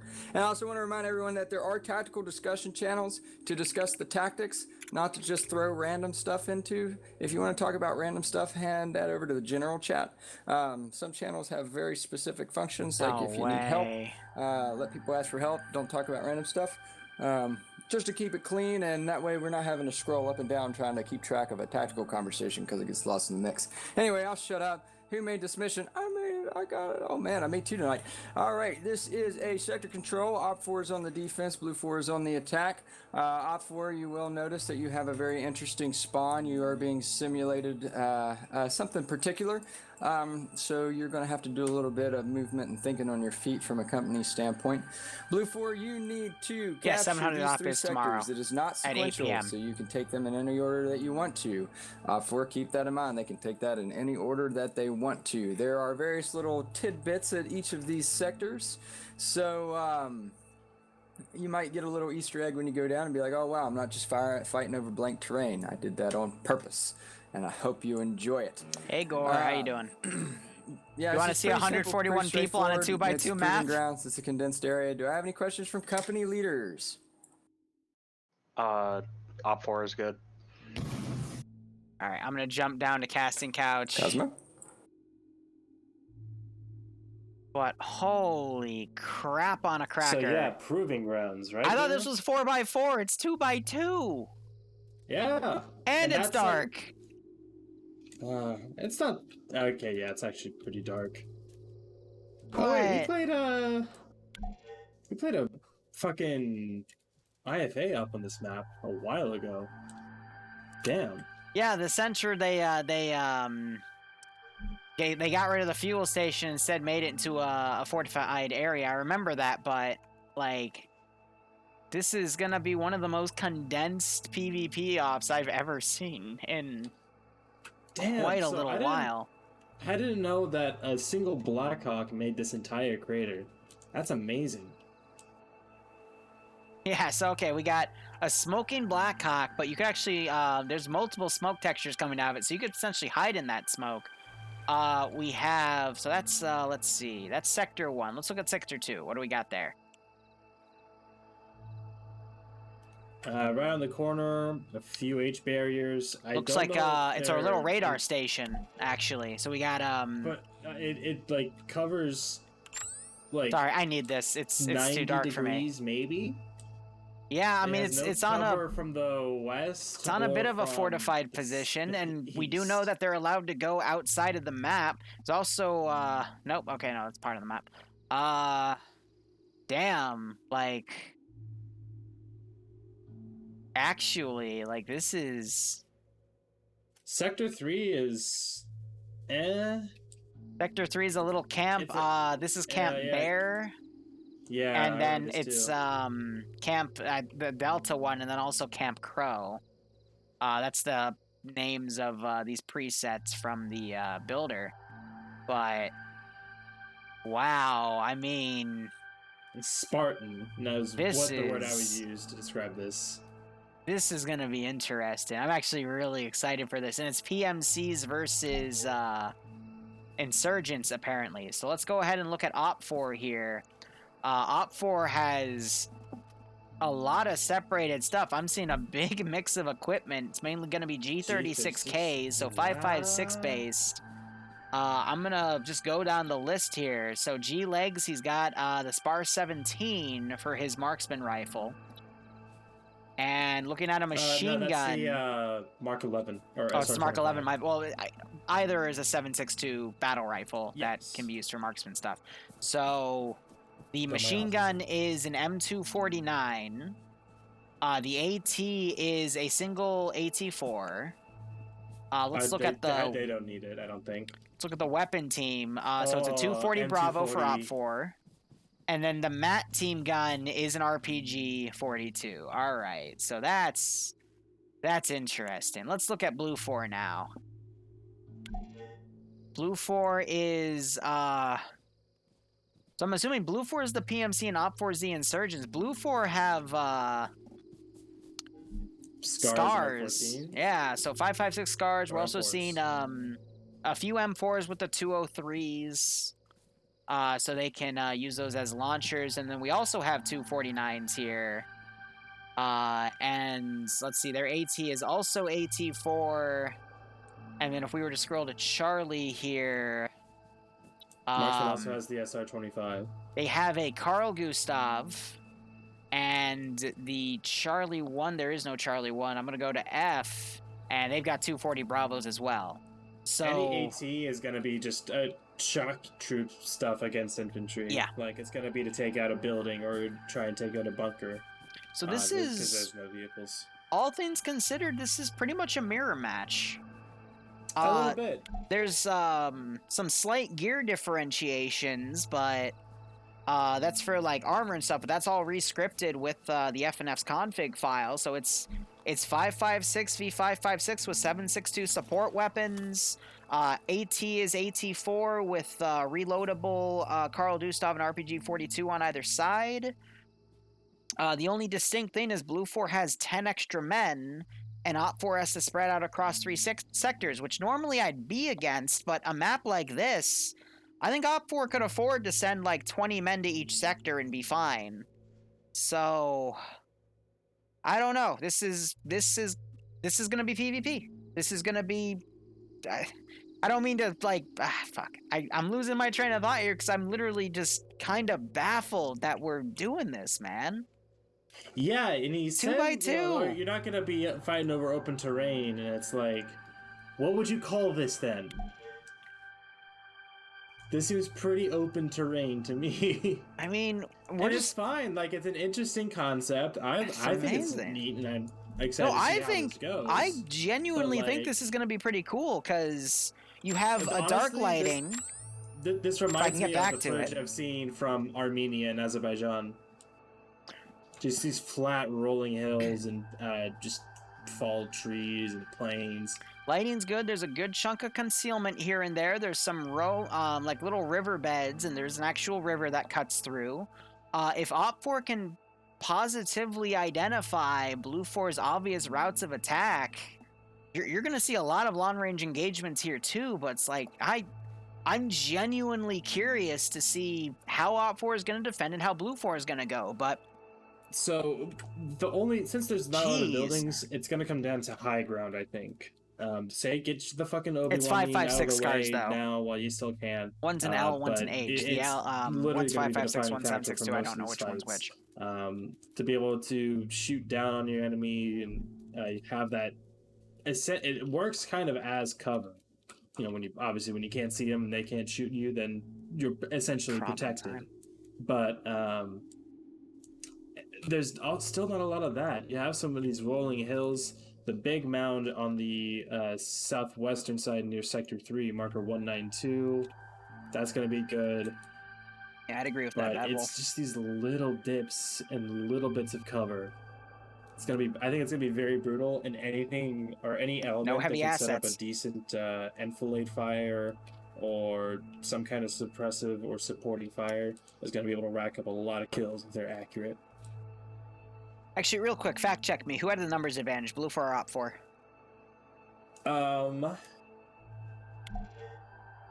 Last count I had was 72 Blue 4 and 61 Red 4. Yep, alright, BRB, I accidentally said that wrong on my command. Yep, because Blue 4 is attack.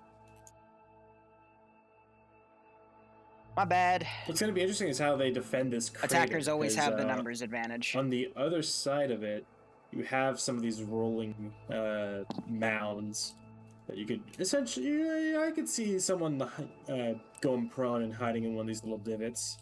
This is going to be all about sending your teams out and trying to see who sets up what. But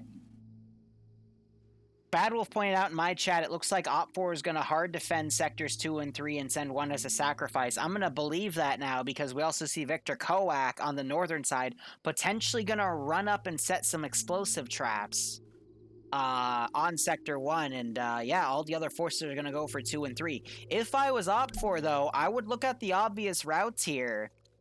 And I would also put explosive traps in there. I mean, the little riverbed right next to the crater, for example, I'd put a squad in there just to hunker that bitch down, because that's an obvious route to maneuver into. Like, this is all just about how do you deny the routes, and also making sure you check your back, because when we did Sharpur, Blue 4 did a massive flank around in the open terrain off map to try to get around to hit Op 4. And it worked. They were able to take one of the 2 objectives. But, I mean, same premise might apply here. So we might see Blue 4 do something similar. But this is... I'm excited. Like, this is a concealed area. I'm looking at Koak and Patriot. If Patriot goes with him, I think that's going to be probably one of the better chances for him to properly apply that RPG 42 to the enemy force. Hit them while they're still relatively close together. maximize shrapnel and damage done, and I think that's gonna be the only way to make it a defining factor. And they just put H barriers on the other side of the riverbed, facing the wrong way. Let's give him a warm welcome, shall we? On which side? By Victor Koak. I mean, that's fair because they can only build in that sector anyway, but there's not really much they can build, you know? Yeah, it's... They're making some Easter eggs of their own. He's just... He turned it the wrong way. And we've seen them do this before, where it's like almost a trap to get them in a spot to where they can shoot them, and there's a bunker. That actually sticks out pretty bad because it's very Op4 doesn't know where Blue 4 is going to come from, and Blue 4 doesn't know where Op4 is going to go. Sandbags. So, all they know is each other's spawn zones and the objective. They'd also know if either side had any large assets because it's listed in the beginning of the mission and in the roster selection and the numbers. But it's all one line. Asking if Op4 knows what direction Blue 4 is. Yeah, I just answered. I'm sorry. I did that outside stream because I didn't want to interrupt you, but. No problem. Yeah, I mean, Op4 is building a little defensive thing right here for this riverbed, but again, like, my brain is trying to wrap around this. Like, I think this is a great, like, compared to Sharpur, where the defenders had the few defensive positions. Well, here's why this is better than Sharpur, because Op4 had to defend the natural defensive positions of Sharpur, and Blue 4 had nothing. Here, Blue 4, like, there's some roaming hills, there's a lot of open territory, there's a few obvious routes, but there's room for Blue 4 to advance on. But at the same time, there isn't a lot of cover. I'm going to be curious to see if Op4 has any E-tools, because if they can dig entrenchments, Blue 4 screwed. So, we'll see. But there's not a lot to go with here, but I think this would be a lot more balanced if Op4's E-tools and F-tools were taken away. And it was just kind of open world fend for yourself. But I could very well see this going as Op4 will get to the position, start digging entrenchments, making their perimeters, but then, you know, Blue 4 is not really going to have any good way to assault them because they're not going to have any really good hard cover to attack from. But based on where these ASOs are, there are some positions that Blue 4 could use to get on top of them and at least close the distance. So it's just, you know, whoever sees the opposite person's head first will land the kill. But I think the hardest... usually whoever gets on top first is able to ride it out to victory. Was that meant to be a sex joke? I don't know, was it? For fuck's sake. I mean, I would say the easiest sector for Op4 to defend is probably going to be Sector 2, because it's all kind of on a shelf. So if they were to extend like 2 squads around it and just cover the shelf, it would be okay. And then they also have this big hill behind them, which they could use to watch for any large Blue 4 attacks coming in from out of the map. Sector 1's a giant crater. That's kind of a bitch to defend, especially since it's so close to Blue 4. And then Sector 3, although it's nice, it's got that really big hill next to it. That Blue 4 could... It's not very defensible. Yeah, Blue 4 could easily get on top of this hill and close the distance. Plus, there's a lot of big hills behind it, and Blue 4, again, could go out of the map and hit it from the rear. But, yeah, no, I think the real fight is going to be at Sector 2. But we might see a big one at Sector 3 as well. But it looks like Op4 might be changing its tactics here and might send a squad up to Sector 1. So, again, we'll have to see. But this is going to be a really weird fight. Yeah. I honestly don't know. 141 I'm trying to figure out which sector would be the best to defend. Definitely not Sector 1. No, it would be Sector 2. I just told you why, Forehead. Yeah, but I don't think so. Yes! Because Sector 3, like, you could have a force on that hill. No, I just explained why Sector 3 was bad. Dude, look at all the big-ass hills by it that Blue 4 can go up to using them as deflate cover to truly close the distance. But what if Red 4 was up there instead? But that's a massive amount of hill area for them to cover, because even then, looking over to Blue 4, when you level off where they'd be standing, there's still a lot of positions for Blue 4 to come up on. Now look at Sector 3. Or excuse me, Sector 2. Sector 2 has some natural fortifications already looking at the northern side with some watchtowers. And it's all on this natural shelf where the tree line is. So if Op4 just committed 1.5 or 2 of their squads out of like the frickin' 5 they have to defending this AO, they could fortify this entire shelf and completely prevent any Blue 4 advances. And there's also these big hills behind the AO to the south. And they could just put 1 or 2 guys over there and look behind them to watch for any massive Blue 4 outflanks. Sector 2 is the best sector to hold here. Yeah. Hold up. What's that right? Liru trying to argue tactics with Barbarian is like Kyle Clements arguing with Frisk Foster before he unfucked his brain. I love it.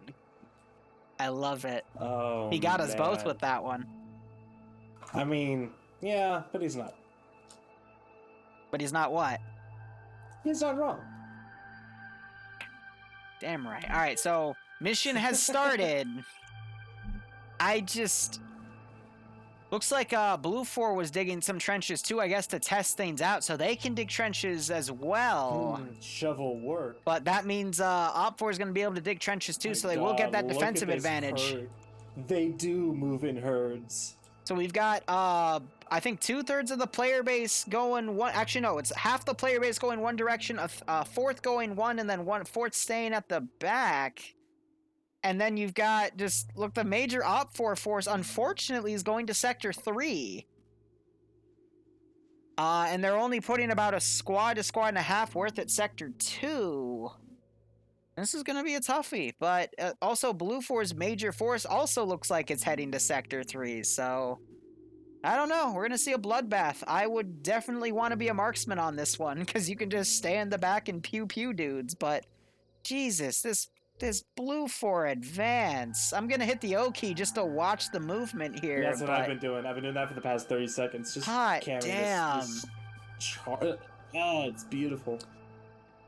So I'm playing Heavy Radiation from Homeworld OST. It's this really like cinematic song where it's just like, taking it all in, it's like filled with wonder and awe. And I think it just complements this massive movement of troops so well.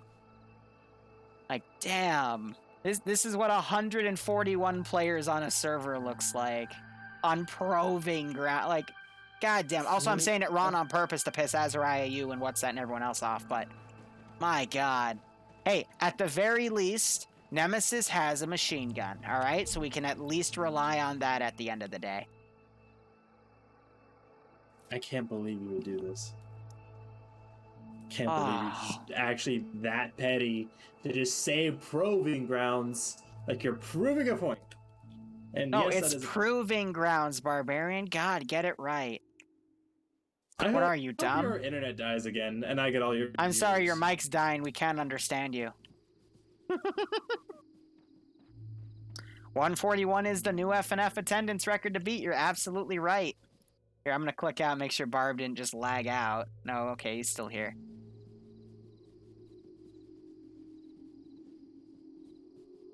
Oh yeah, no, I mean, I could see Falklands War stuff being done on Providence. There needs to be more rocks though, But look at all the Op 4 guys coming in, like. So my internet died there for a minute, and I'm scared.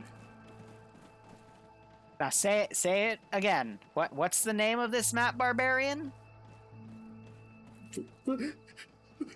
Proving grounds. That's right. That's the name of the map.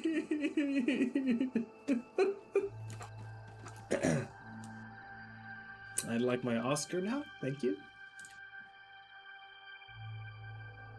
I thought you liked women. Anyway, all right, so Op 4 is arriving at Sector 3. They've completely pulled back from Sector 1. I would, but your mic's too shit, and I can't understand what you're saying. And looks like Op 4 has also gotten up to Sector 2 back in the right side. And it looks like they have identified that, they're on a big shelf, so they got a team starting to set up some trenches on the northwestern corner of this shelf. Good calls there, and we'll probably see the force at Sector 1 pull back and take Sector 2 to add to its garrison, or they'll just keep that area completely fortified. But just looking at all of these symbols, man. CV82's idea. We should call it probing grounds. Probing grounds? Oh god. You should call that do that for the title for the VOD, but make it that emoji B, so probing grounds. That's what I would do, because I'm a fucking Barb, I hope trash your brain internet goblin. dies again. Damn. I know, right? I'm super toxic and you're pretty sus. But anyway, Op4 is sending a squad to do the strategy you told them to. And do you see the problem with it now, Barb? No, they're doing it right.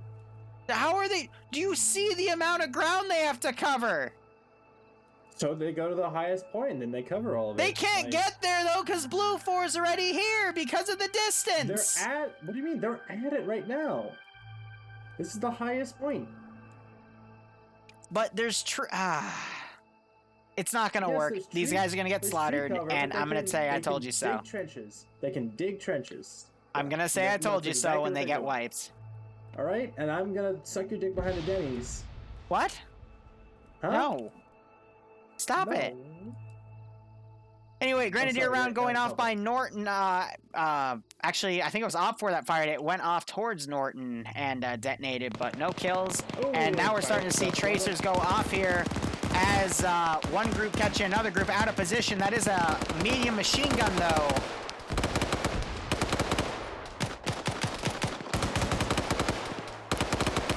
And there's a little bit of enfilading fire going up on that hill. Rocket being fired off lands a little early. Who shot that, actually? I think the MAT gun for CSAT. Patriot, yeah. So Blue 4 Op 4 had first blood. Serby is down, but a lot of guys up on that hill are wounded. Santos has been knocked unconscious. And the force up there is going to have to be forced to crawl away from there, but they're being covered. No, they're being shot at by their own men! Gorski unfortunately getting shot at by Half Moon and Half-Mod and Mosh, and he just got taken out by his own men. So I'd like to hear that I told you so. I'd like to hear that I told you so, but okay, that's not his fault. Wait, what are you talking about? Do you hear that? That's the sound of butt hurt. Okay, anyway, let's go. They're still alive on the hill. Yeah, but Gorski got shot by his own guy. So that's his fault? Yes, that's because they went up there, yeah. So that's his fault? Yes. Maneuvering. Okay, alright. Because now Blue 4, they're going to get this massive force over here on a battle line to attack that one position on the hill, and they're going to get killed. They didn't have enough time to dig trenches. If they had another exactly, which is why it was a bad idea to go up there in the first place. They didn't hurry there, though. What do you mean they didn't hurry? They just walked over. They should have ran. Bruh! If they had ran up there, dug the trenches, they would have had actual cover to return fire from. But they didn't because they were going up there, forehead. Let's just watch the freaking two massive fights going on between Blue 4's pincer maneuver and some far teams from Op 4 here. You know what this feels like? This feels like World War I trench warfare, but without the trenches. Just with the sheer amount of dudes down and the massive platoon battle lines being made here. This looks cool, without a doubt. And the fights are literally across like half the map. It's great. Yeah, this is, like I said, this is what Azerbaijan and Armenia look like. It's just flat, flat, flat. So people in chat are telling me, well, this is just Op 4 stalling Blue 4. I could see that, but Blue 4 has so many men that they can literally just have half the platoon battle line go in and suppress, and then the other half, which is what we see on the northern line going right now, will advance, and we can use entire platoon level battle tactics, and Blue 4 can still gain ground. Blue 4 has honestly a very impressive formation in this tree line over by Definitely. But I mean, again, well, I was gonna say everyone's alive, but no, there's like people out there. Hey, all your guys are dead off your hill, by the way. No, they maneuvered away from it because they got shredded. Because why are there 3 bodies? Actually, I'm gonna count the bodies. 1, 2, they got 3, shredded. Congratulations. 4, You passed elementary 5, school. You goddamn 6. peanut 6 brain. dead bodies on that hill. Guess how many people went up there? Are you mad at me yet? Ooh, it sounds like someone's internet shorted out. I hope Ludwig, like, doesn't talk to you for a week. And she doesn't say why. Oh, that's a horrible thing You to text wish her on and she somebody. says, I'm not talking to you. So G-Leg's out in the open. I think he spotted 3 guys on the left. He is the marksman exchanging fire, but he has been shot And he speaks to you in a very heavy by some of these Blue 4 guys firing. C-Sans has gone down.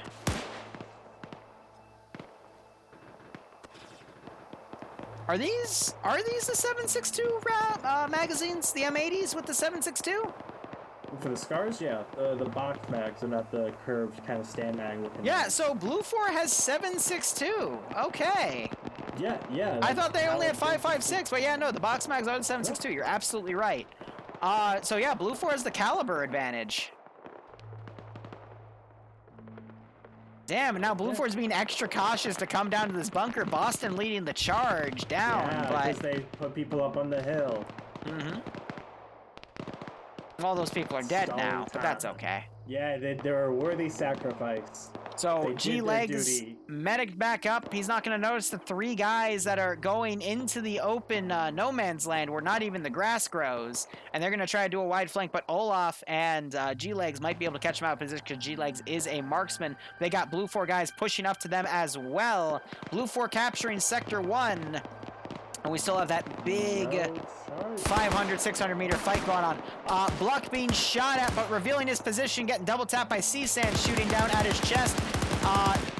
Okay, C-Sans getting shot by Olaf, but Bluck then takes him out. Also, some of those guys pushing on the right flank also helped fire at Olaf. And now Blue 4 is going to basically be able to get right up on this hill where a lot of Op 4 guys died and slowly encroach on that Op 4 AO.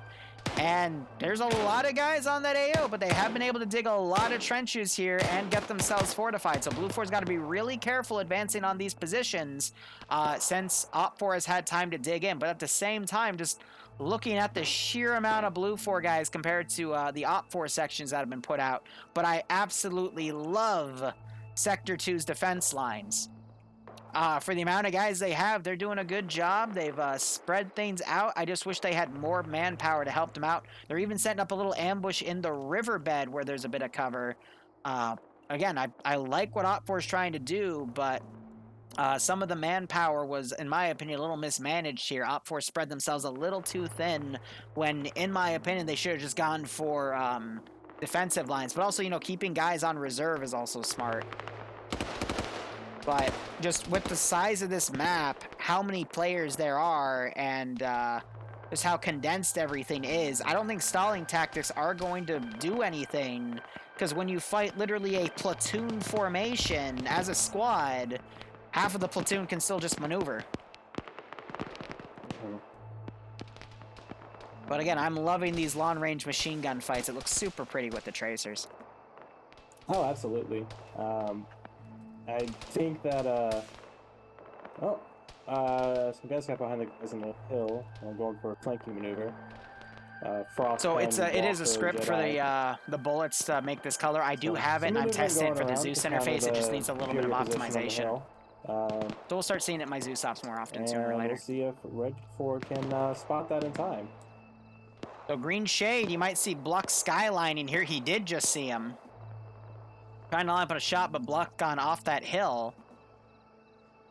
You know, it'll be interesting if Bluck finds the dead Op 4 Matt team gunner, takes his rockets, and starts firing it into Sector 2. He should be able to score some kills with that. I think they fired all the rockets.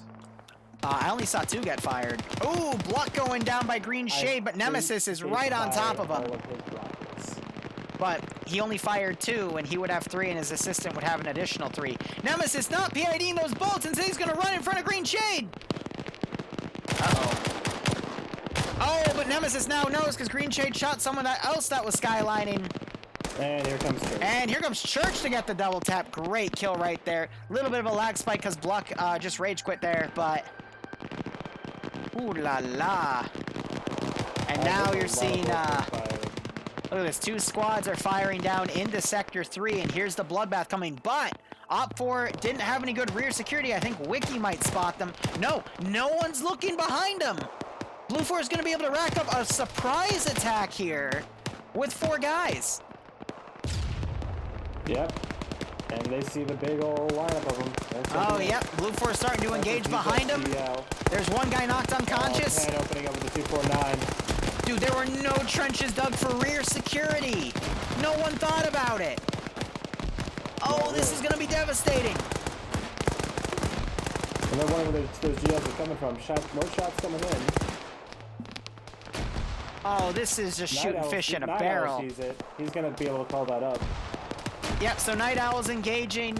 I would pay money to listen to that guy on the radio, man. Savenbergers, they're responding to this. Yep, they are. It's actually a pretty exposed position for Blue 4. But just, there's 3 different avenues of fire Blue 4 starting to deliver here. One from the north, one from the northeast, and now one from the west. I mean, and since Op4 only has 1 line of trenches to focus on the northeast, I mean, this is a massacre here. They could outstand it, though. I just saw a really good GL shot land and kill one of the Blue 4 guys on the western flank. Meanwhile, over to the east, we have some light spawning going on between Pads and Diego 200. Yeah? And they're trying to delay this big old Blue 4 force as much as possible, trying to make themselves look bigger and more of a threat than they actually are, using these kind of guerrilla tactics. Oh man, but you know, actually surprisingly there aren't that many skulls on for Op4. I might have overhyped this attack a little bit, but at the end of the day, Blue 4 still has, you know, 2 full squads right here firing at the main force. The main force they've kind of pulling off of the western defenses, and instead of they've consolidated towards the center, bunching up. I mean, that's going to make those machine gun suppressions a little more lethal if they poke their heads up, but this is definitely this is honestly the most congealed I've seen, or condensed would be the better word. I've seen any group be an FNF at a fortification. Well, 2 of the guys on the hill behind Red Core, Sector 3, have been taken out. So just Jedi and Walker. Oscar is over here on wide flank, shooting up at Infidel and Yanni. So if Walker sees that, or recognizes that, then he'll be able to get some shots over the end. Infidel returning fire, manages to score to kill. It's also, it's actually pretty dark if you turn on, I don't know if you're using nods or not, but I'm using regular vision. I'm relying on this flare a bit, but it is starting to get a little brighter though. Literally, it actually just got much brighter.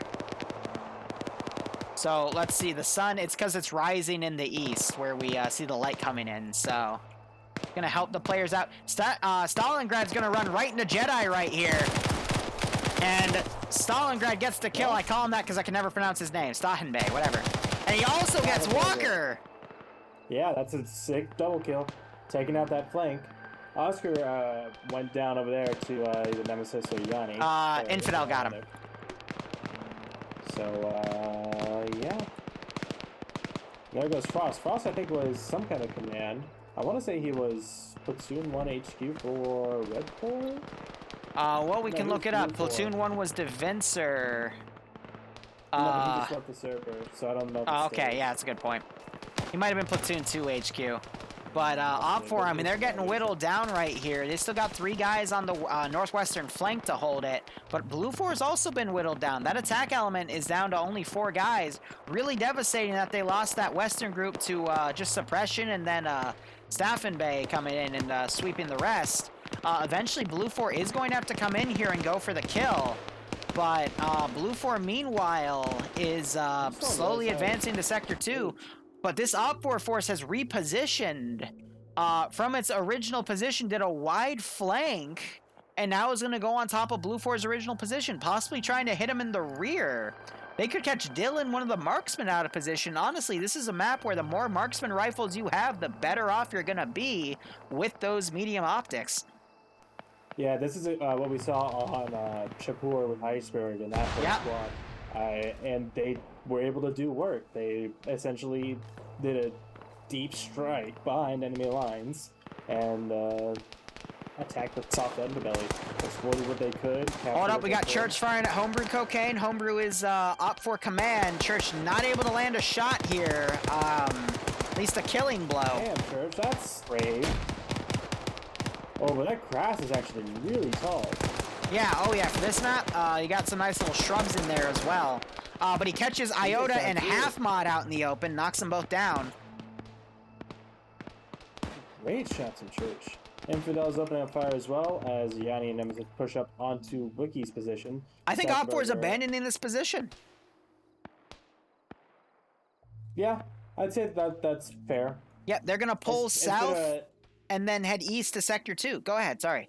It's been a war of attrition for this sector, so I think they realized, yeah, the more longer we stay here, the more we're just gonna lose. So they're trying to pull back. There's still some people staying here. Slushy, Blue Flash, they're not even moving. I think they're gonna go down with the ship. I'm watching Church here. Iota woke up, tried to work on Half Moon, but he got gunned down by Church. He's popping grenades in, trying to knock out who he can. Slushy, meanwhile, catching Infidel out of the open. Slushy was co-commentating with us in EU, by the way.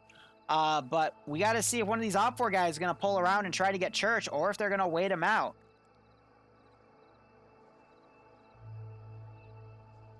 Liru ASMR. Ooh, Church spots. Yeah, I thought he spotted someone off to the east, which, yeah, Homebrew. So I thought he spotted him between the trees, but apparently not.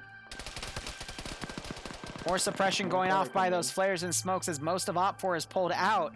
Church getting the kill on that guy, firing at Slushy 2, knocking him out, but gets killed by the last man, Valash. That was a good run by Church. Look at that death pose. That's a very nice death pose. He's just taking a chill. Just vibing.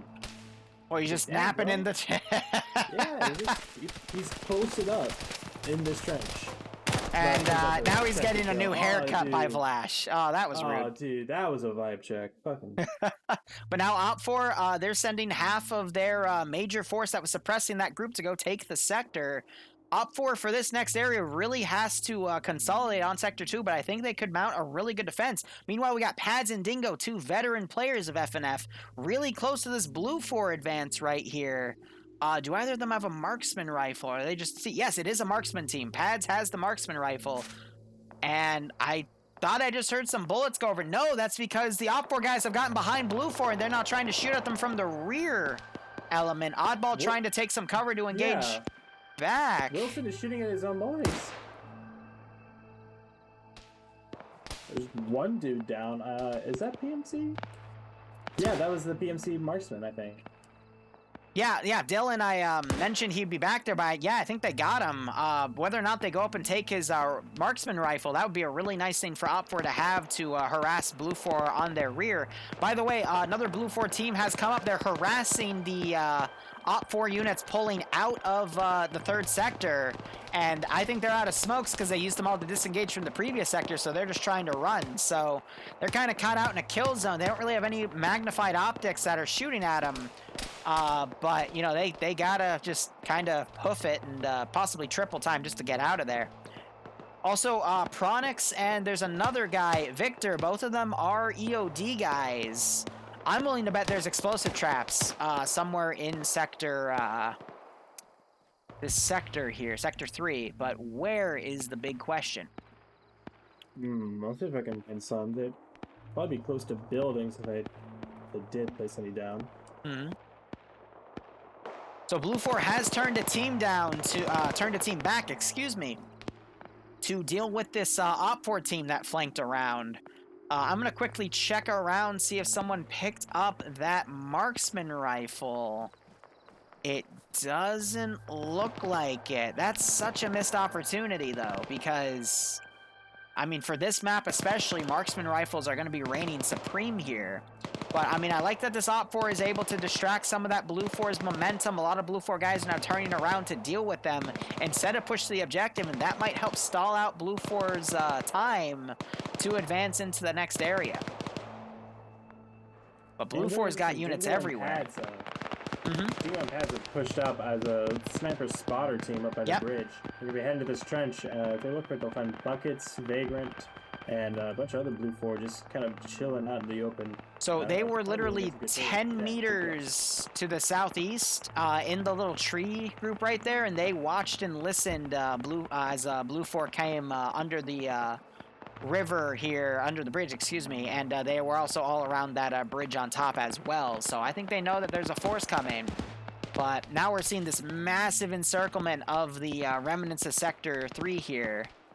And we still have a few other guys kind of in the back line waiting it out, so... Ooh, Stottenbay getting sniped out by someone. That was either Infidel or Shadow. No, it was Shadow. Shadow's one of the marksmen here. And I think he just knocked Snow out as well. Again, showing you the power of those marksman rifles.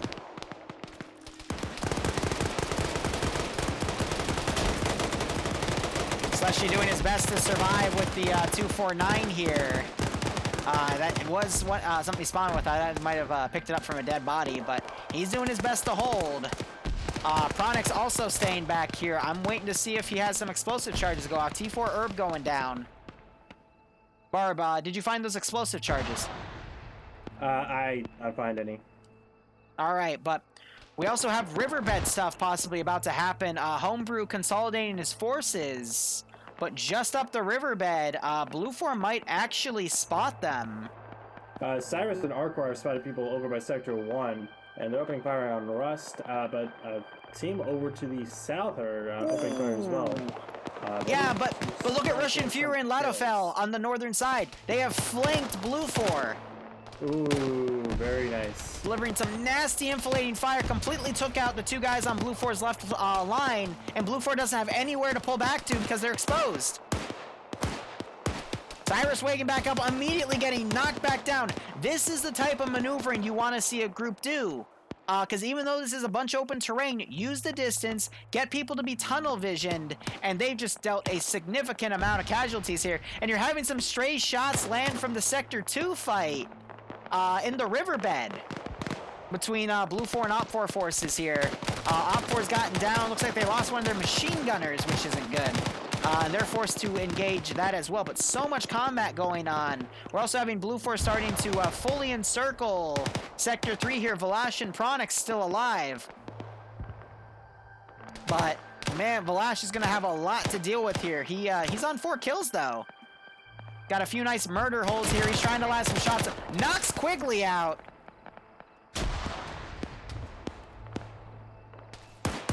No matter where you look, there's a lot of combat. We're seeing Shoeless suppressing his own dudes. That's not what you want to see. But as long as Vlash and Pronix are in this AO, it cannot be taken. Go ahead, sorry. We actually have some overshoots from that fight all the way over to the south. In the riverbed. It's actually overshooting right at the Blue 4 forces still at Sector 1. It's landing like 10 meters away from them. Yeah, I saw that earlier. I think that's really cool that that crossfire is reaching all the way up there. And Op 4 slowly closing It's such a small area. Yep, and Op 4 is closing that gap, but Blue 4 is sending some reinforcements to go deal with it, but it has heavily nullified that Sector 2 push, and now it's looking pretty even for numbers again. Fury's pushing up, got him to the crater. Gonna take out Fungi here. One shot. He's on 3 kills. Yeah, Russian Fury flanking around. Blue 4, they're kind of stuck to look at the rocks here, but I think Wilson just noticed Oddball back there. And we're seeing some distant shots from some of the Blue 4 guys pushing up. That is Korna here with a 7.62 rifle just firing out. He's the medic. Wilson takes out Oddball, and that's just Sam Hanwich and James Saunders. Ooh. Flash, don't know what happened to him, but he just got dropped by someone in Blue 4 just now, and it's now up to Pronix. If Pronix had charges here, this would be the best time to detonate them, Pronix. Oh. Man, if only he would get so many kills. He's on 7 kills right now. Hot damn. Damn. That's a good number you want to be at for Friday night fights, especially. 8 kills. A beautiful headshot. Yep, and Sean's gonna peek his head up and be right in that same kill line. Oh, Yep, no. he's popping grenades to be cautious here, but he's not gonna have the arm strength to get him up. Chris now gonna push up. Gotta live. Shots coming in from the real Eagle. Eagle mis-IDing his guys. Wheaton fires back at him in earnest.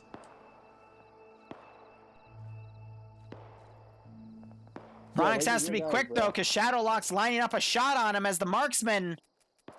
And Shadowlock is out of ammo or his weapons jammed, because I just heard him click multiple times. Yep, and Bronix. I don't think he knows what's wrong with his gun. It's probably weapon jammed.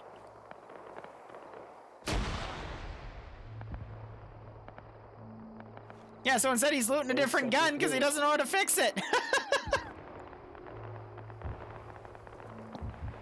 And there's Sector 3 because Bronix left the zone. Must find new gun. Yeah, right? Meanwhile, Homebrew just got knocked out.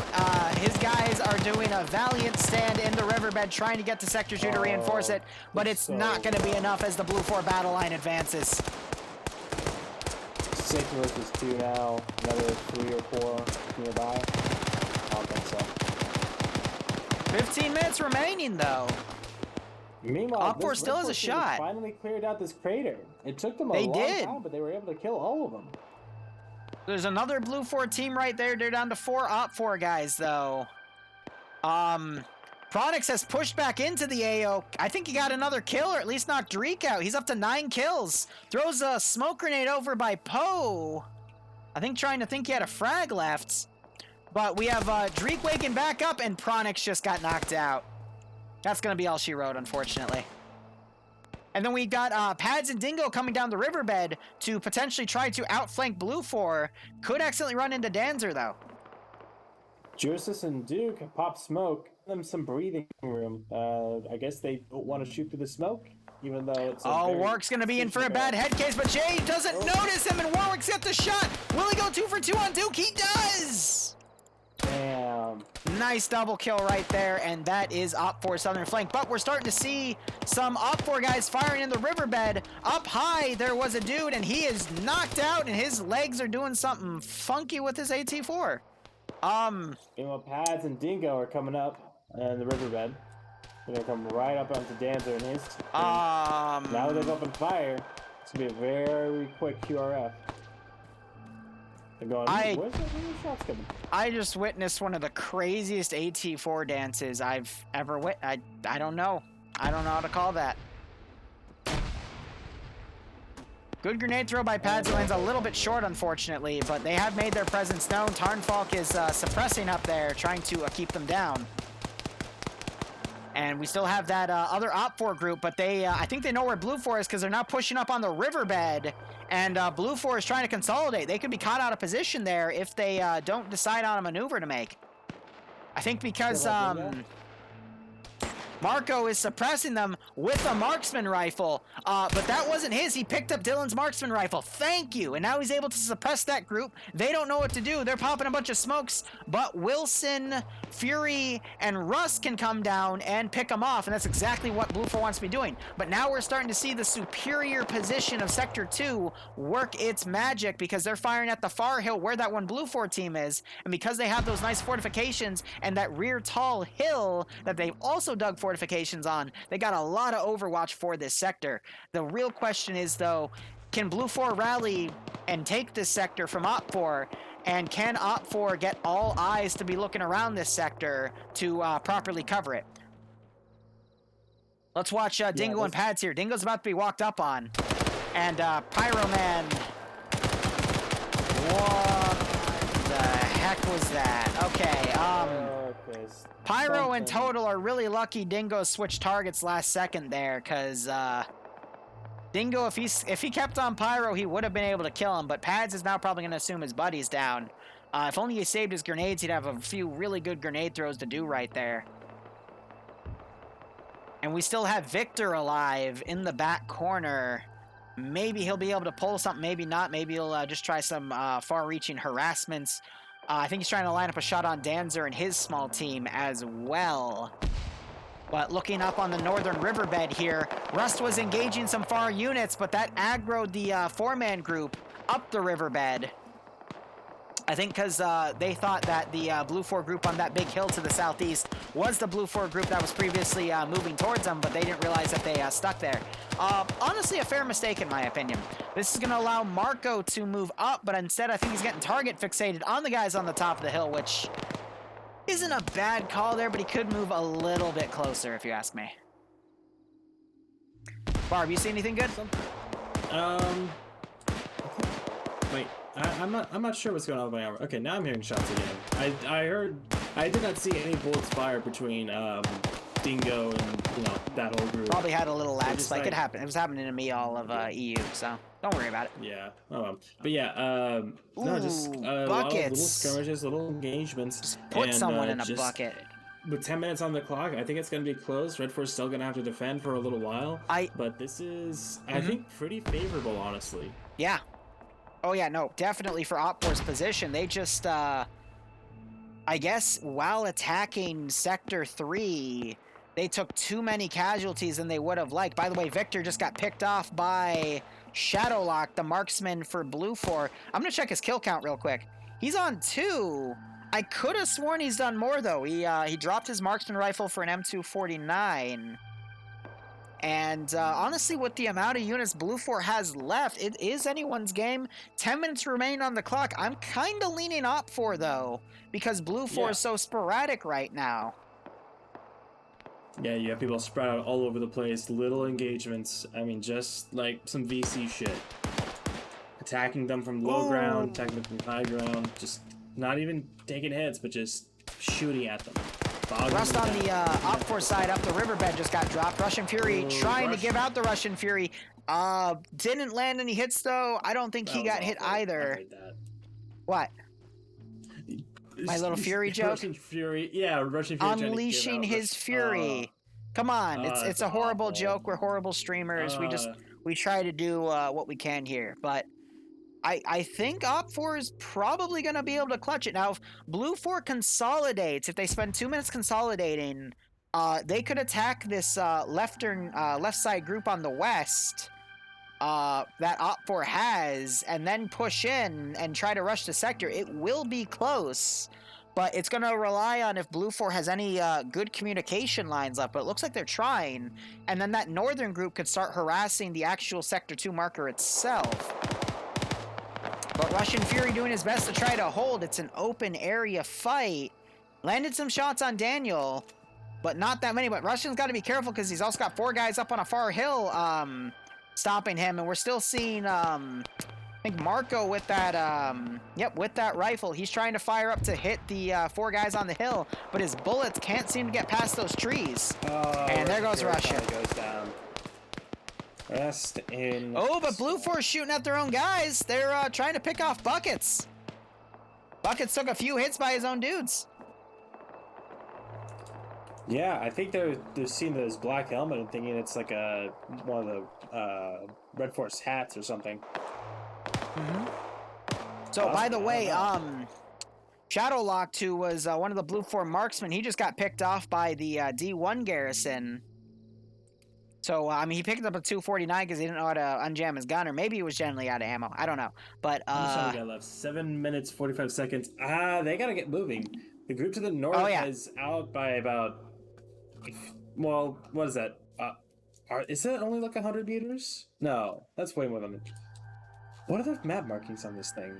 I could see Blue 4 consolidating and smashing through with a numbers advantage, and I can see Op 4 just holding this out and winning the second round here. It's yeah. We need to see Blue 4 movement in another minute or two, and if we don't, then I'd be comfortable saying this is an Op 4 victory. Yeah, I mean, both of the groups that are in striking distance and have the strength to strike at this last sector, they're about 3/4 of a click away, give or take, with terrain, and now they're being shot at as well. Like, they gotta get moving. They do not have any time to waste. Oh yeah, definitely. Pretty decent entrenchment up here on the western edge of the terrain, west of Sector 2 by the radio tower. Good trenches, all around cover, and good platform to support fire. I'm trying to talk about anything because there's nothing going on. Oh, that's fine. I'll tag in. So Op 4, we're seeing them dig a few more trenches on the western, not the western side, but if you look at the southernmost group, it looks like they're repositioning to get some better overwatch of the western sector as well. Maybe because the western group has PID'd the movement of Blue 4 going in, because Blue 4 is starting their advance over this open area, which is risky. I think Op 4 is trying to pick and choose when they're going to begin their assault. However, oh, nope, there is a rifle firing. They're going to immediately try to stall. Oh. They knock Bridges out. Good shot. Nutty person going down too.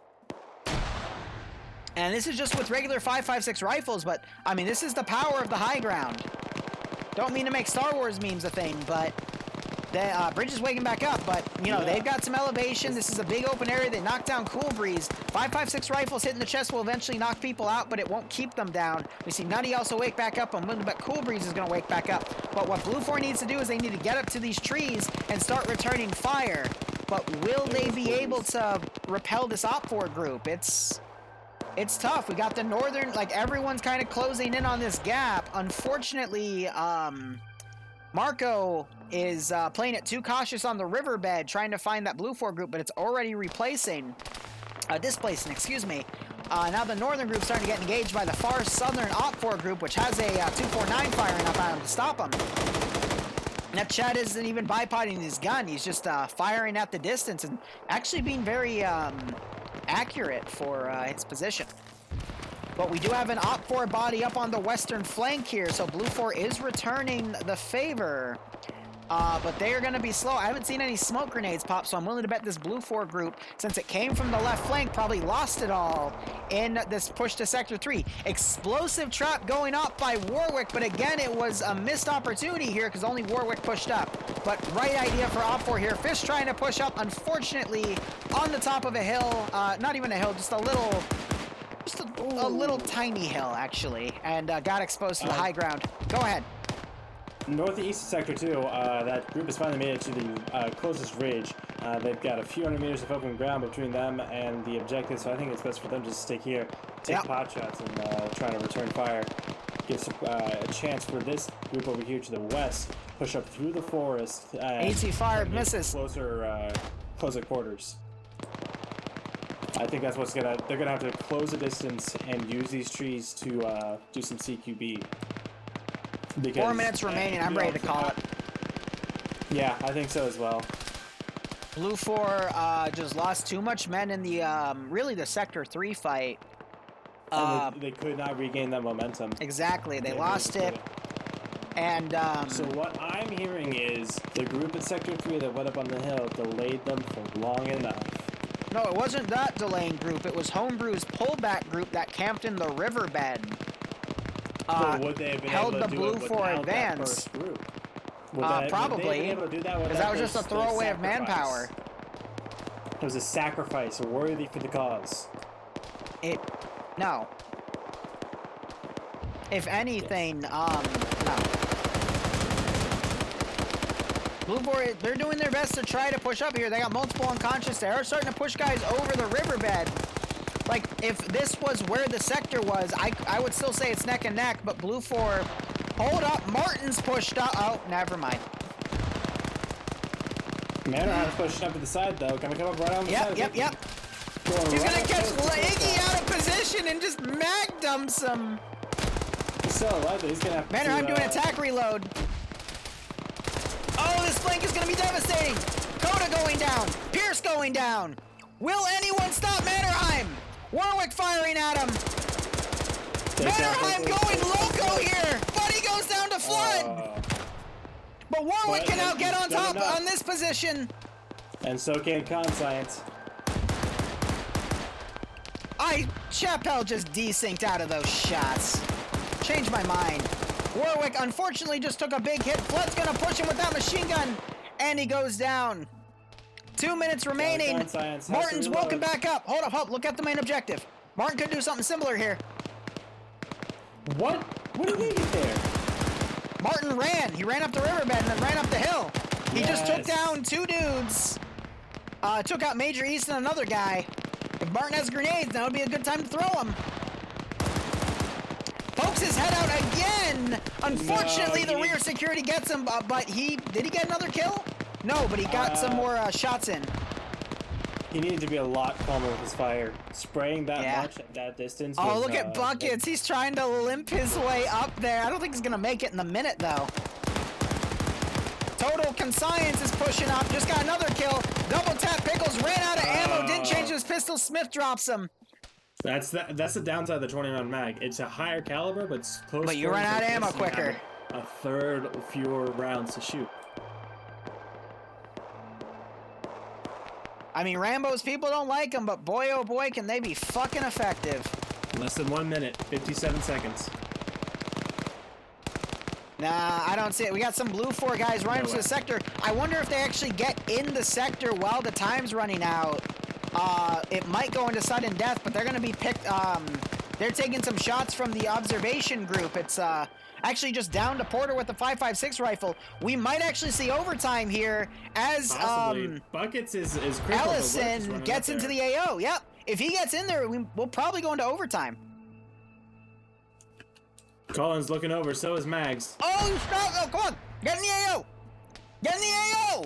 You have 10 seconds to get in the fucking AO! 5 seconds! Come on! There we go! There we go! Now he just has to stay there! He just has to stay there! Why are you shooting? I want to see him get down. Get domed. Mission time limit has been reached. I know, but it's overtime, because he's in the sector. It's overtime.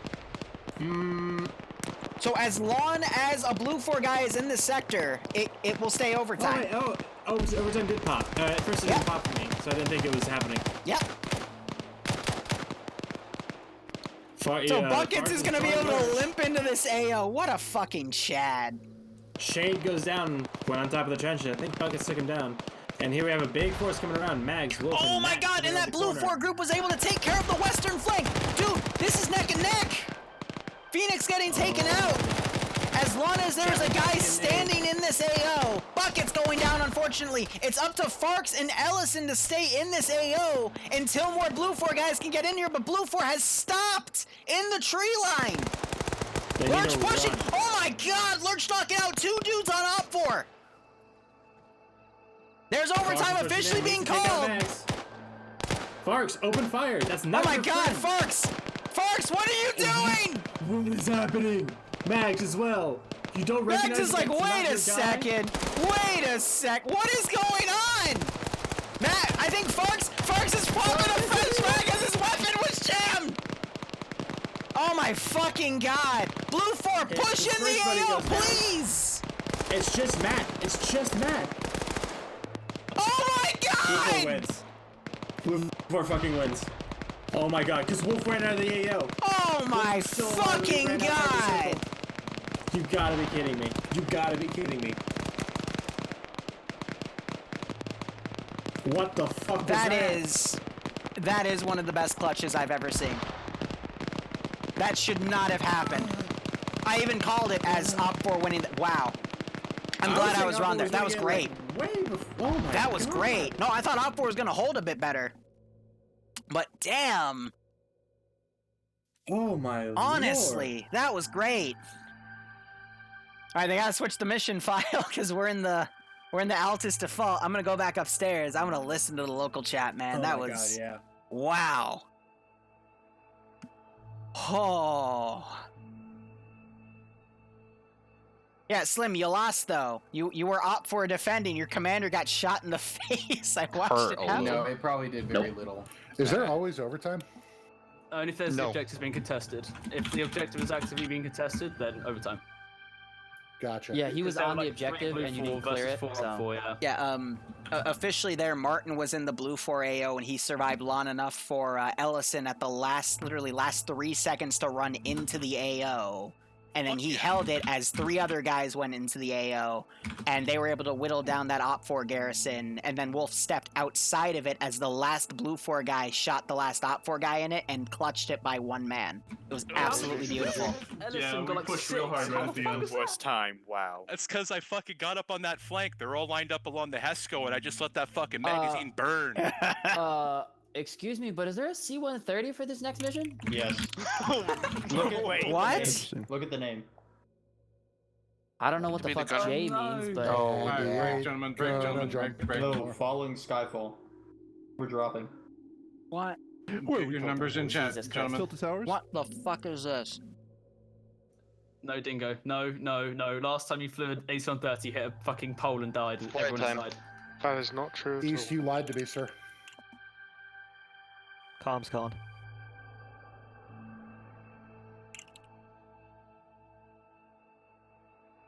Oh shit. Is the C-130 the armed one? No, it's not. The AC-130 is the one that goes boom.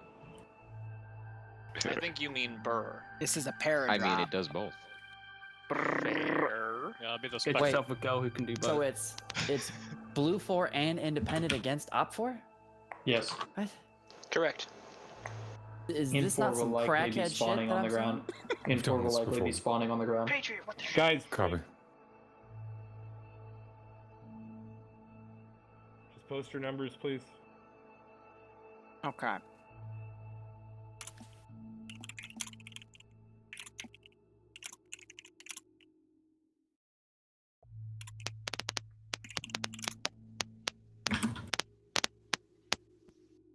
All right. There's a lot to write here. Let's stop randomly slotting. Please leave your slot. All right, let's get second on Op 4.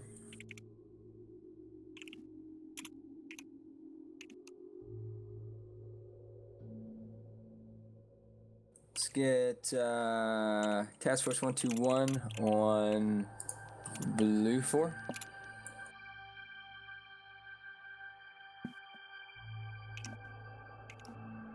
Poe, are you still here? Let's give him a warm welcome, shall we?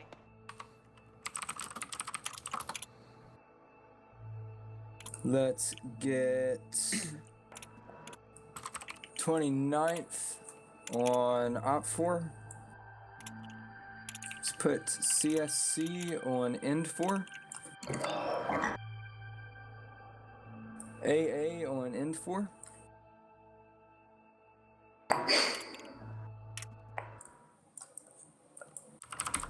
Let's put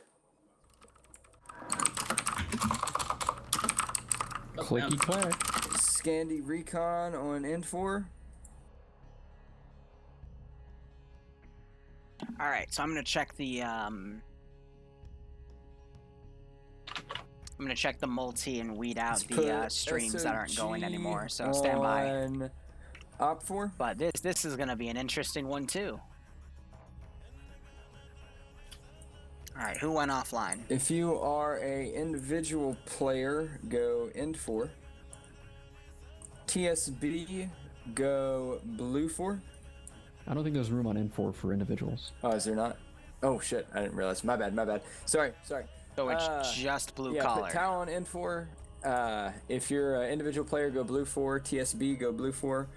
Let's put the 15th on Blue 4. Still have so many people streaming.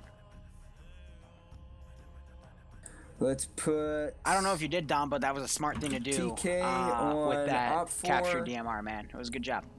Good idea. BPL on Op 4. You just couldn't get the bullets to the 13th trees. 13th on Op 4.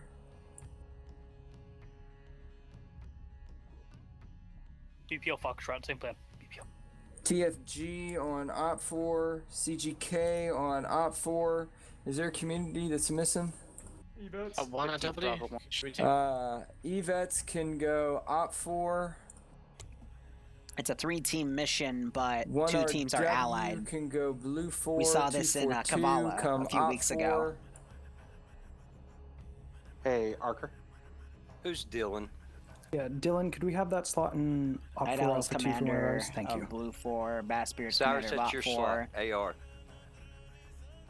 and Twig Keen is Green 4 command. All right. Alright, is there still a community that has not been slotted? I wonder if those UH-60s are armed or not with door guns. Probably not pylons, but Okay, I'm gonna change this up a little bit. Twiggy, I'm gonna take your team away from you. I'm gonna need you to come up for. The fuck was that? Okay. Thank you, I Twiggy. know, Thirsties. Sorry, guys, I had to scratch my balls. Thank you, Understandable. One more total TMI. There's a lot of TMI. Someone in Foxtrot Okay won't then. go I'm energy. questioning a few things right now. Yeah, total conform. One of you guys want to grab it? And then Yeah, I'm only seeing pilots, I'm not seeing any door gunners, CSC, so I'm I gonna think bring they're you up for unarmed. as well. Bruh. I know. And they have I gotta Homebrew get that's gonna this balance coordinate right. it. It's hard to get balance when I gotta Cool. divide it by 3 teams and 2 teams are on the same side.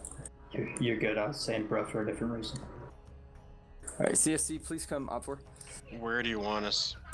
I want to see this AO though. This is probably gonna be sick. Hey.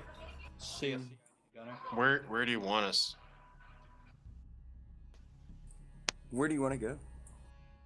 Je ne sais pas. I don't see any squads that fit 4 people, so. Just split up. We can divide between Foxtrot 2 and 1 in hotel. Sure. Or if you guys want one of Foxtrot, we could. Yeah, we could all condense. We're good. We'll take a heli.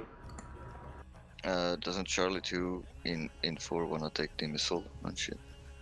And then let's see. Sus mode, Can't yeah, right? review, can't You're pull always from acting you. kind of. I don't Why think am you I all the one gotten acting played sus? I just did my 14 task mics. faster than everyone else. I fucking hate that Can clip. I have Fucking hate that happened. 3 So dumb. individual players? Yeah. Can I have 4 individual players? No. Man. 3 individual players come opt for and just fill Don't in ask the how I teams, have please. sub but not Let's do it follow. off It's the because gifted subs. We have a lot of people that gift route a bunch of random subs, clown. 15, switch to golf 1. You'll like it. Chris, you can go to Dawn. But let's see. Opt With Boston. for having a major numbers advantage here. They got like a 25-person numbers advantage, but I think Question, they're taking into account Green 4 too. Independent need a squad leader as like the lead of Independent? Not really. Okay, I was just checking. So As Opt long as you for- guys so all have Independent comms has a with each other, I MAT team think with you'll a be fine. Stinger, so that's gonna lock down the Opt for We'll run down the list. MI-24. Night Owl, 60 seconds. Get your platoon together. Let's see, do we have platoon 1 yet? That is a negative. Can we have someone from any of the Alpha 1 team God, I take love the that man's platoon 1? voice. And Opt Or 4 even is gonna Charlie, I focus wouldn't on the mind, machine just to gunner even things teams. out. I'm looking to have someone from either of those to fill that in. And Blue 4 taking their Driver Carl match. Gustav. Alright, well, you guys decide platoon lead. Both I'll look platoons the going out rest. with marksmen. Looking good golf. And pilot, air that's is alright. pretty much filled. 3 rather.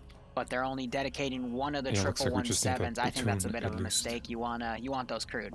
Oh, we have Xenos. Alright. Those are some really And good then mobile we'll fire take team support lead for platforms. Alpha. The Alpha 1. triple 17 is a Blue 4 BRDM, but I'm with looking a at little bit better Sashi, maneuverability. Iota, Mosh, Ying. I don't know how you say that. George. If one of you guys can take team lead, I'd be neat. That's second platoon. Much for the easiest one to bounce up because he's a LAT instead of losing the extra rounds for the squad. Iota. Yeah, Mosh. If you want to fill in that spot, that'd be adorable.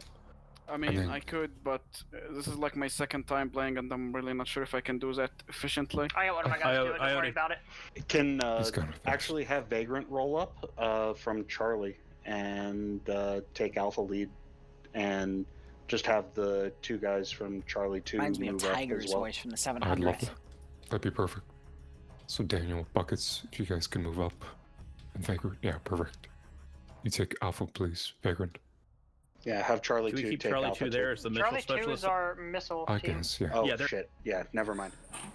All right, I'm gonna push us forward. Bassbeard, 60 seconds. Get your platoon or get your company together, rather.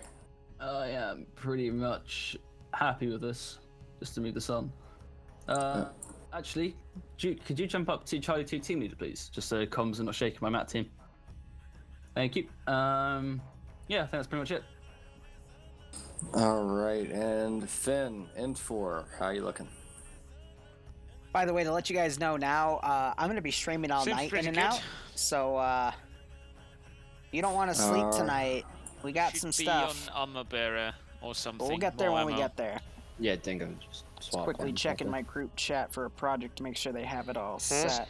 Charlie needed that. Move down to ammo bear instead. We can just all get on the same comms. We have 10 people. That's fine. Yeah, that's what I thought. Alrighty, let's push it to map screen.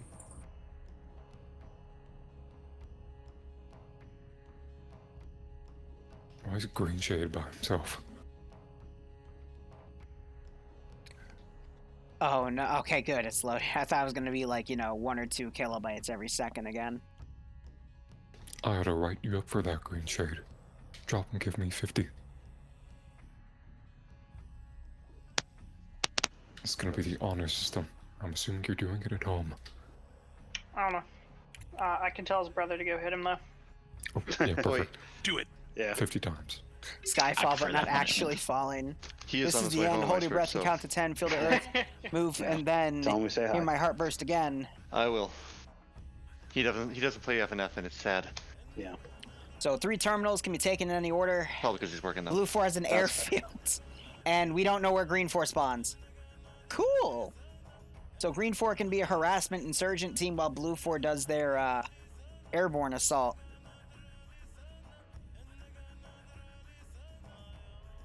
Alright, what's our brief? Alright, so this is a uplink mission. Non-sequential, terminal 1, 2, and 3. Op4 controls that. And before a certain person who's definitely not a streamer ruins it, yes, N4's spot is hidden. For Blue 4, I want you to listen very Ouch. carefully. When you get close to the plane, you can enable an auto shoot that will give you a parachute that opens at exactly 100 meters. If you do not click that, you will not get the chute that automatically opens. You can still take a parachute, but that will replace your backpack. That is all. I feel personally attacked with that one. People like me that Okay. are just stupid. I was just pointing it out to my stream, When you get but close all to right. the C-130, there will be an action that allows you to enable your auto shoot. I feel butthurt now. So scroll Click up. that. All right, whatever. Let's go on the casting couch. They're talking about a custom script for the C-130 because they are intending Blue 4 to do a freaking paradrop here. That'll be interesting, to say the least. Oh, man. If you do not auto-shoot pancake. Well, we've seen a few pancakes today, though. There's been 2 pancakes, actually. It's been pretty funny.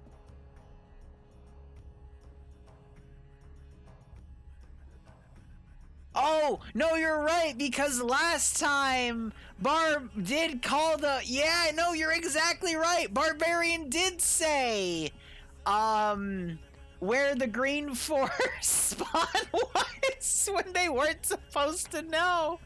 Oh my god, I do remember. You're right. I completely forgot about that. Oh, I'm gonna make fun of him for that.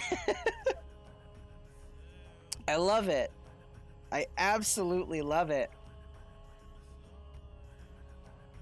Yeah, so yeah, Green 4 has the man pads to take out the Mi-24, but if they get sniped out early and Op4 steals the man pad, they can then use it against the Blue 4 Vix. But I'm gonna check Op4's Matt Gunner again to see if it's Carl Gustav for the 117s or if it's a Stainer for the other stuff.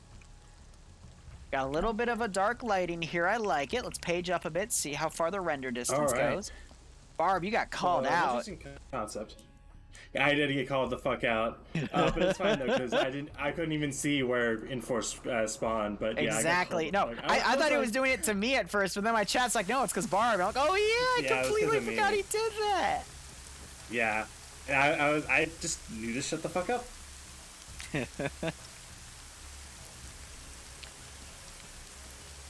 So Norton's under a tent at Op4. I wonder if he's gonna sell us some antivirus. The Mi-24 is it's a chin gun, and I'm trying to find Op4's Matt Gunner because I want to see if they have AA or RPG-42. It is an RPG-42, so yeah, no, those UH-60s have to be unarmed, like purely for transport at that point.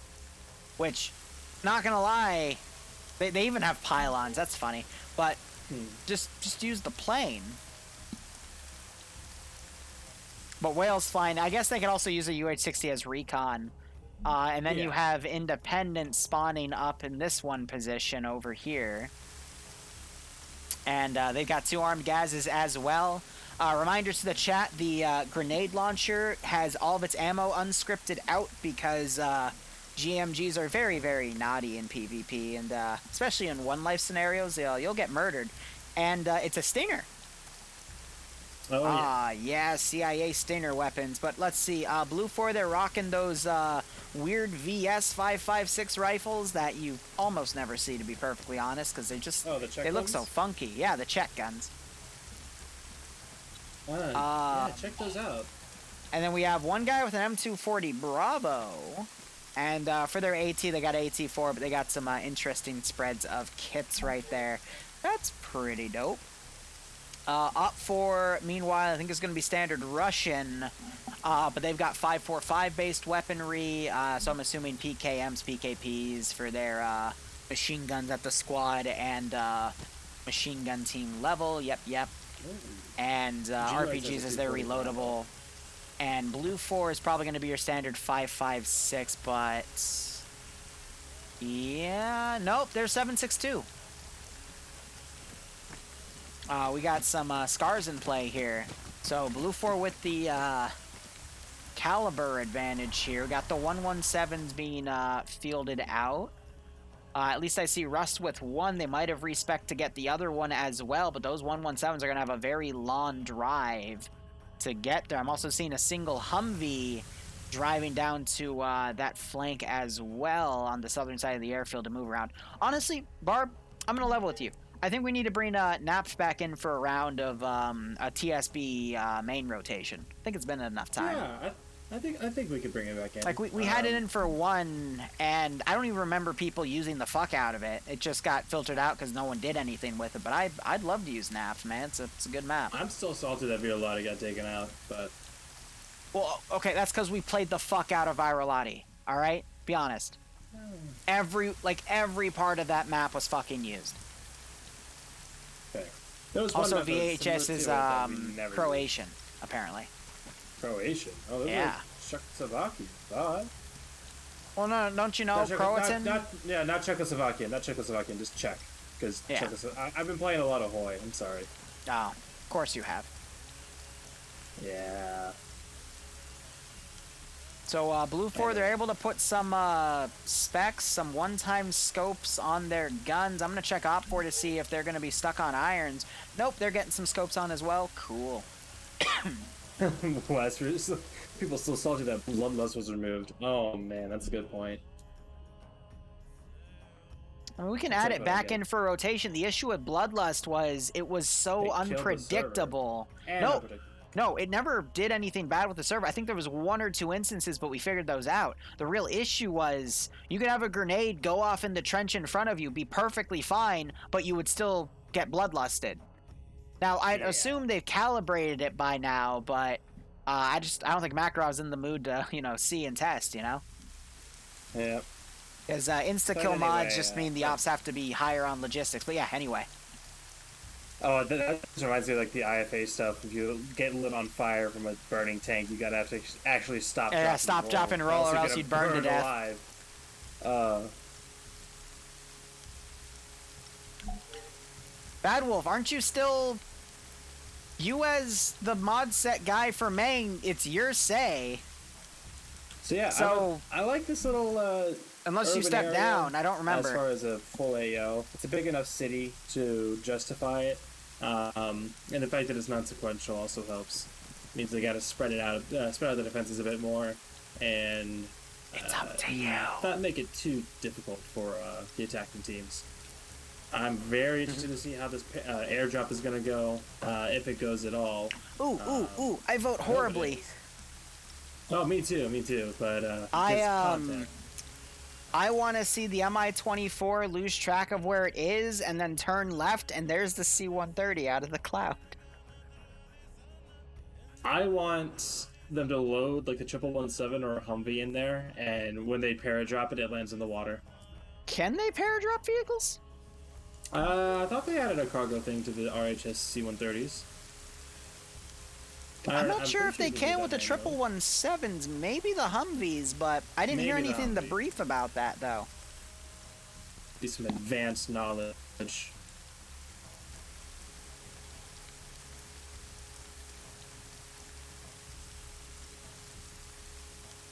I don't know, yeah, but this Brentford's is, starting to move out, pushing to Terminal 3. I Yep. think they have some kind of inclination that Greenford is to the north, or something's to the north, because that's a lot of guys looking at the very north edge of the ready Well, they circle. don't know where Green Force spawns because someone didn't open They his mouth, shouldn't. thankfully. But it might be because Terminal 3 is I think they're just trying to get a perimeter for it. So Terminal 3, I've seen this bunker set up before. Do you remember the op where Logan jumped out of the helicopter? No, actually, I don't think it was there. Okay. So this exact type of complex was used in one of the objectives, but the sandbags were all the normal color instead of green. So they set that up for Terminal Site 3. Terminal Site 2 appears to be in one of the hotel buildings. And this, honestly, it has a good little internal perimeter right here. I really like it. If Op4 can do fortifications, they could easily turn this into a nice central perimeter position for the center of town. And then Terminal 1 is literally in a shed.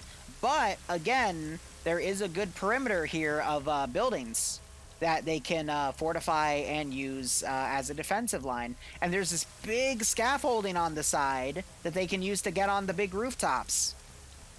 The issue with that one, though, is if they get outflanked, they're pretty much SOL. It's a matter of if Op4 is going to notice it. There's a lot of ways to go in here, a lot of ways to attack this. I'm not sure what exactly would be best. I want to say like the apartment buildings on the northeastern side, like 089162. Yeah. Attack through there, kind of try and weave through between all these buildings. But it's also a lot of windows, and getting up there is going to be tricky. Hey, to the east, there's also the transmitter tower. They can get up on the lower part of it and use it like one guy for Overwatch. But, I mean, for this AO, Op4 has a good chunk of people to, play defensive. But they can also afford to send, 3 or 4 guys out as lone wolves just to kind of get in buildings to establish a bigger perimeter here. And there's a lot of enterable buildings that can allow that. So, hoping that's what Op4 does. They have it's a pretty big consolidated defensive that they have to pull here. It's just a matter of where do they want to commit their forces. We're down to about, 110 plus, 120 plus still? Quite a big number. Miles was well over 100. Yeah, so we're still in the triple digits, so Op4 still, they had like 60 actually. Because of that numbers advantage, so... Which was interesting got a lot that of they room. gave the defensive team the numbers advantage this time. Yeah, but that's because if you combine Blue 4 and Independent, they're at like 70 total.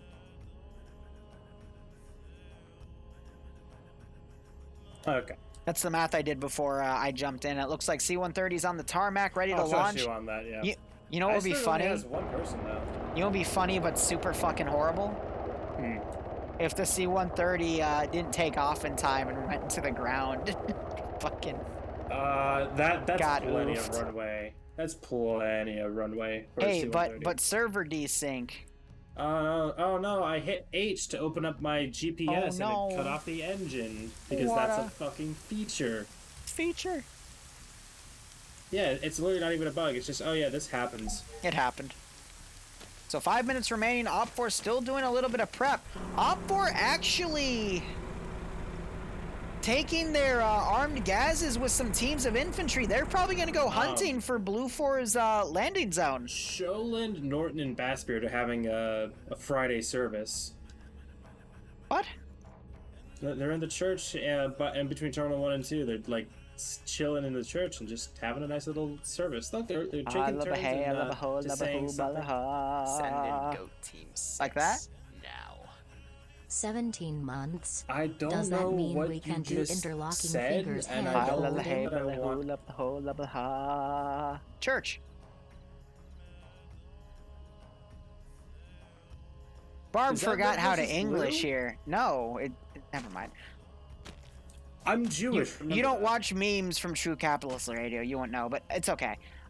So Op4, they're gonna try to be aggressive here with those teams mounted. I would honestly just play this one purely defensive. They know that there's a guerrilla force somewhere. Maybe they're gonna go try to hunt for it so they can take the Stinger out. But I mean, until that's dealt with, the Mi-24 is kind of screwed because this is all relatively flat terrain. They could stay in the lowlands on the river, but again, they're not gonna know where Green 4 is gonna come in from. So I don't know. The Mi-24's job's probably going to be to take out the Blue Forest Scout helicopter, the UH-60, and it's the M model, so I think Op4 knows it's not going to be armed, but either way, this should be interesting. Pyrostorm, thanks for the 17-month resub. I hope you keep enjoying the operations. Yes, we can interlock our fingers when we hold hands. They've actually gone to those apartment buildings that I hope you keep wanted enjoying the Blue Force ups. to attack. Hope you're staying safe from COVID. Hope you get a kick out of the final round of Friday Night Fights for this week. So that's kind of a bit of a tougher nut to crack. Good on them for spotting that. I don't know. I think maybe now they go around to the west, try and get in through the coastline, get up into the residential areas, and just move street to street. I don't think Blue 4 is going to go for the airdrop. Yeah, I only saw Iceberg and the co-pilot in the C-130, so I don't know. No, his co-pilot. What co-pilot? He's not going to get a co-pilot because he's about to lose connection. Oh, it was Homebrew and Iceberg? I thought it was Whale. Nope, Whale's helicopter. Which he's not. He left the helicopter.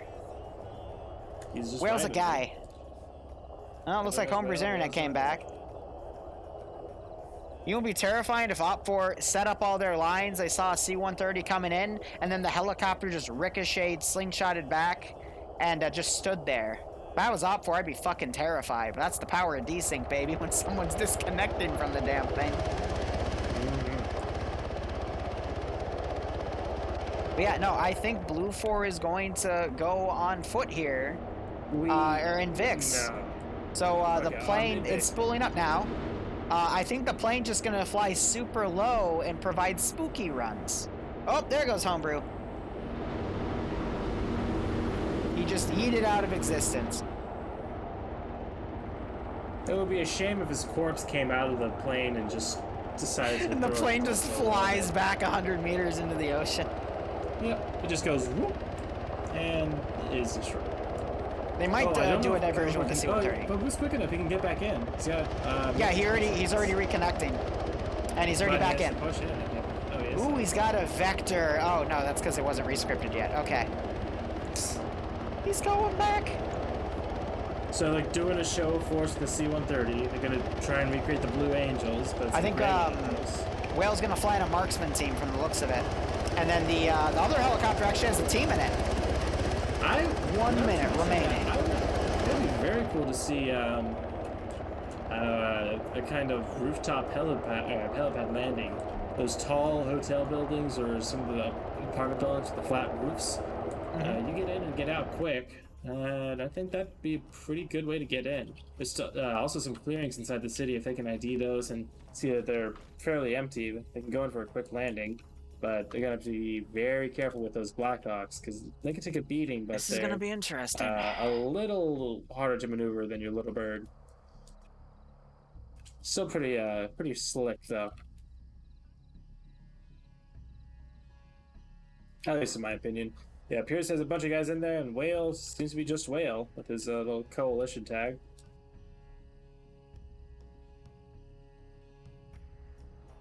Yeah, I mean, overall, we're just going to see Blue 4 take about 5 to 10 minutes to get into the AO. Green 4 is going to start with some harassment.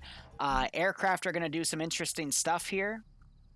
And I don't know. Like, it's going to be another few minutes of waiting just to see the plan go. But C-130 taking off. Oh, that's like a 10-click drive. Having to come around the horn like that, I'm pretty sure that's like a 10-kilometer drive. They should have just taken the C-130, man. Or have a Logi team drive up VIX or something, because holy shit. Alright, they're away.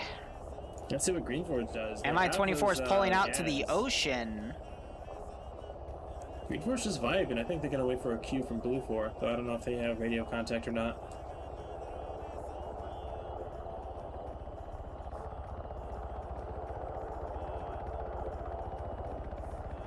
Then, yeah, no, Green 4 is just going to chill for now. They got pads going up on the observation tower to look around. They got Olaf by them as well looking around. But it's just going to be a slow drive. You know, if Op4's smart, because they know that Blue Force spawned on the airfield with 117s, that helicopter is going to go fly over and try to find the 117s. You know what they're gonna do in the C-130? What?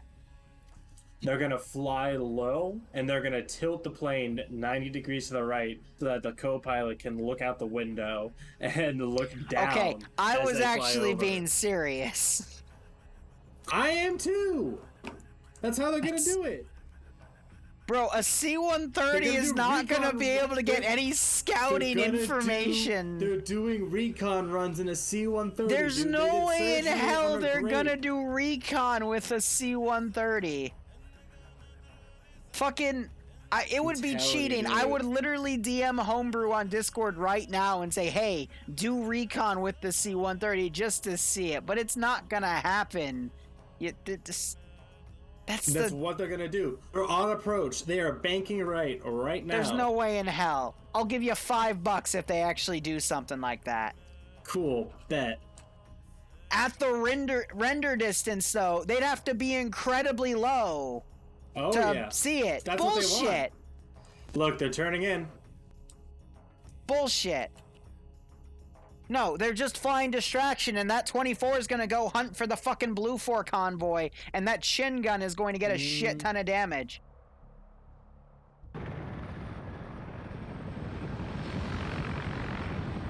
I'm willing to bet that's what they're gonna be doing with this thing. No. Look, No he's way getting in low. hell. He's getting low. No way in hell. No. I'm watching from first person. He is actively like looking around. 24 just flew over the Blue 4 convoy. I'm not sure if they spotted anything. He might run into one of the UH-60s, though. And this is the UH-60 that has the 10-man, full squad in it. No way in hell.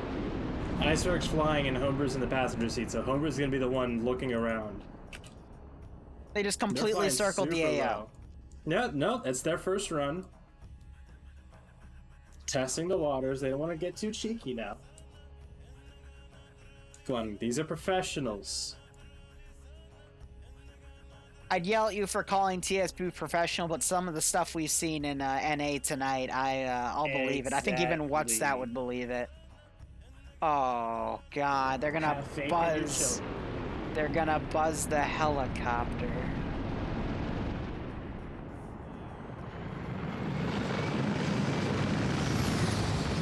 What the actual fuck? So my 24 missed everything, which is a shame. At that angle, though, I hope they don't keep flying west because they're gonna run into the Green 4 guys. That would be a bit of a squander. But I mean, if they just properly recon. What? Sorry, Iceberg almost did a barrel roll. He's showing off. He's having fun. Motherfucker. He's testing the waters for himself. He's checking the controls. Doing a making sure all wide the flaps turn. work. I hate you. I think he's actually testing to do it. By the way, Green 4 is about to have the helicopter fly around them. And the Stinger is with pads. And he's looking in the direction. He might have a shot. He's got a shot. He's locking. He is locking. The Mi-24 is flying at a perfect angle to not evade it. Render distance about to run out. Pads lost a shot. Yep. I think he got told not to fire from whoever his leader is because it might give away their position. No, he needed at least a solid 3 more seconds to lock right there. The Stingers and Eagles, they take like 6 to 8 seconds to lock, man. Iceberg is flying around with his flaps and gear down. Is he going in for a landing? No, he's lining up his No, you're right. He is going. What? What? Isn't the C-130 model busted for that explicit reason? We have that. We might see a fireball here in a couple seconds.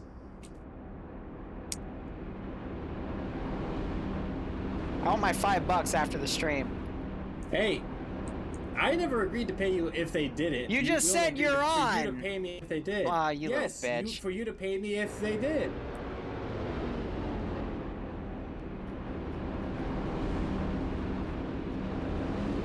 Iceberg, the freaking flight sim nerd that he is. Oh, and we're gonna have contact here very soon. 717 is pulling onto the road. The first roadblock for Red Fort. Arcor in the gas. Dylan up on the roof with an RPG. What was the point? What was the fucking Yeah, Victor Kowak and his 717 pulling up. They're gonna be seeing them really soon. And Arcor's not gonna be able to do anything with that PKM. I don't get it.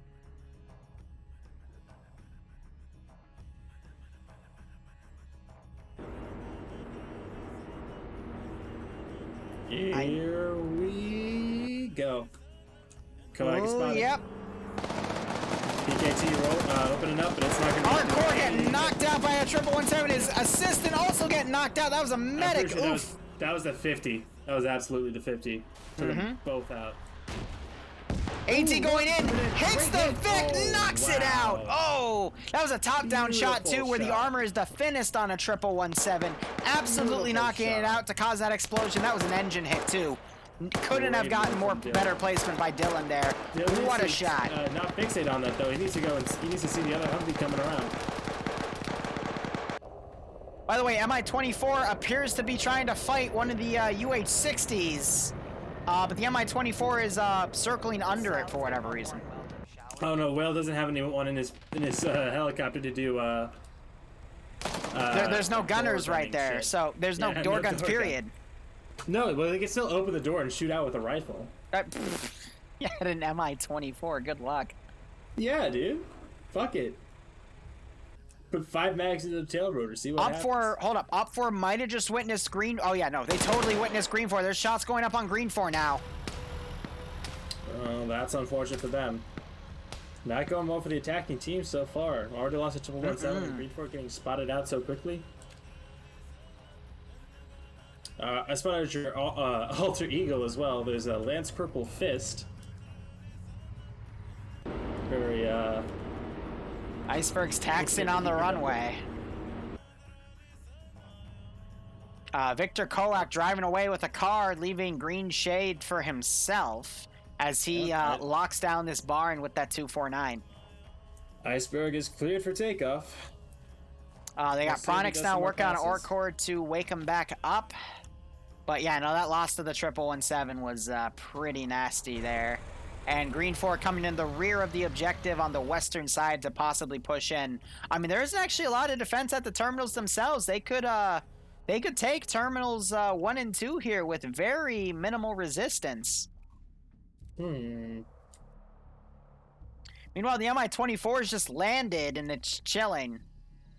Yeah, I think they were just like, yeah, let's wait for something Chill Island. Oh man, if only they'd go to the runway right now and they just could shoot the fucking plane. Jesus. Ah, man. Just do enough damage to the cockpit with a 12.7 chin gun.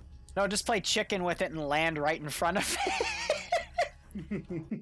Like, you're not going anywhere.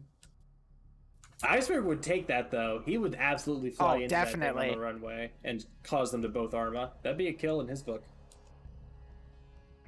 So Green 4 dismounting their vehicles on the docks, going into a few of these buildings. I mean, they've got a straight shot to hit some of these terminals completely unmolested because Op 4 is being aggressive with their pushing. They're also trying to track where Green 4 is. Really just setting up around Terminal 3, but again, Terminal 2, Terminal 1, wide open, ready to be attacked. Tyler, thank you for the... Is it the host or a raid? Olaf and Pad's working as a 2-man fire team with that. Or are you streaming, Stinger. man? Thanks for the. Hoping to thanks get for the eyes host. on that Mi-24 when land when it goes back up again. Yeah, but again, that 24 is going to be staying ways away. Mi-24 going airborne now, possibly spotting that UH-60 and is going to try to pursue. No, I lied. They're going somewhere else.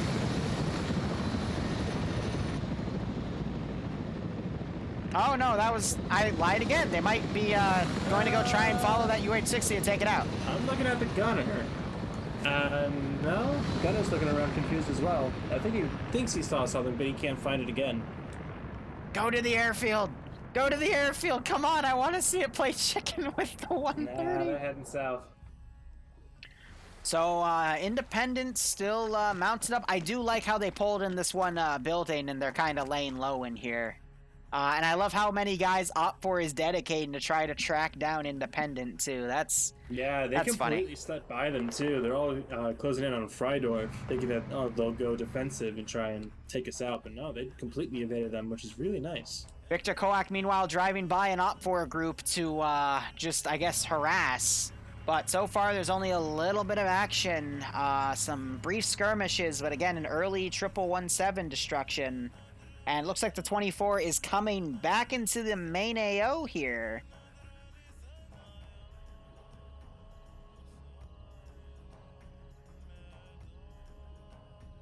Come on, Ice. I need you to take off.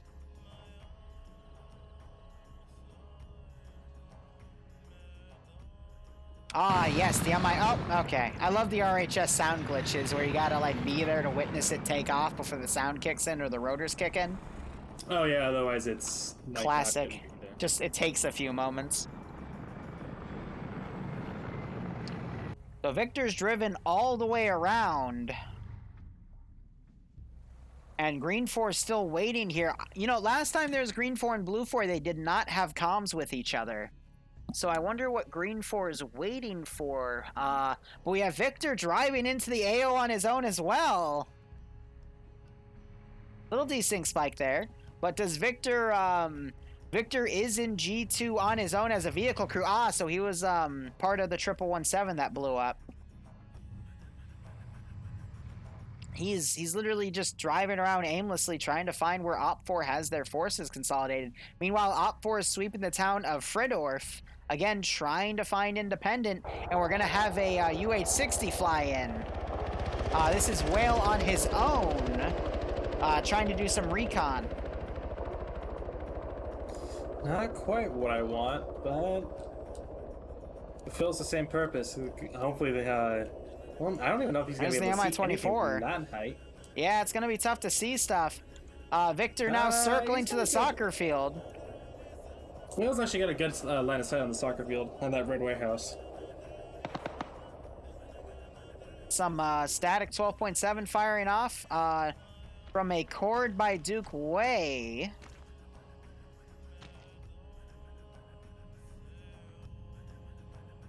Victor slowly getting closer to these terminals. Dude, if he drives up to fucking Terminal 2 and takes it. Nope, he's gonna drive to Terminal 1. Everyone's kind of walking around like, what the heck is going on? Jeez. Koak doing some very risky driving. He's probing. Oof. Because OPFOR right now, they've got guys too much overextended right now. Chin Gun just took a shot real quick. Yep. I think at the Blue 4 117. Not seeing any impact damage, though.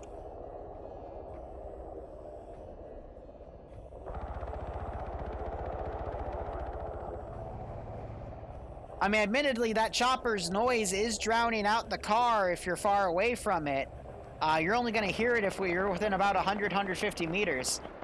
Mm-hmm. Oh, and shots going out from Carpenter's PKT up at the H2 helicopter. That is way too far away to do anything. Yep. Oh, and there goes Humber again. So Photonic, he's scouting right now. He's out and about. Got some Blue 4 guys near him as well. And once again, Victor driving down the MSR. Out. Yep. He's like, again, they're scouting. Guys are really close. What is going on with this round? I think he has grass disabled, so he's seeing through all the grass. Yeah. All right, Anderson just noticed that one, Blue 4 Vic, but and Koak just driving on his own, doing driving things. And he hit a tree. VODS needs to go and do something about that. And he what?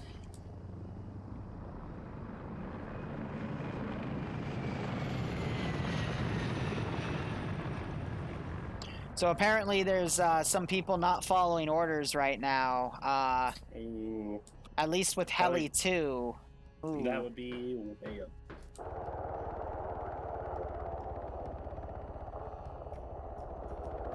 H2 is, yep, Whale. Doggone it, Whale. Yeah, seriously. Oh, Whale's gonna dogfight the Mi-24. He's coming around. If he rams him again, that's another ban. With his tail rotor. I don't fucking know. Independent, meanwhile, I didn't notice. They're starting to push into the AO. They're garrisoning the firehouse. Again, they're within striking distance of 2 unguarded. And arguably, that force could take Terminal 3 because all of Op4 is just way away. Mi-24 just buzzed Blue 4 Command's position. I'm not sure if it noticed anything because they pulled their Vic into a camo net. And they're not going to get any good sights on it. But now you have... needs to move. Yeah, they're playing it super cautious, though, but they are starting to move. Victor Koak is now being chased down by a Carpenter and an armed Gaz, but Victor is still driving.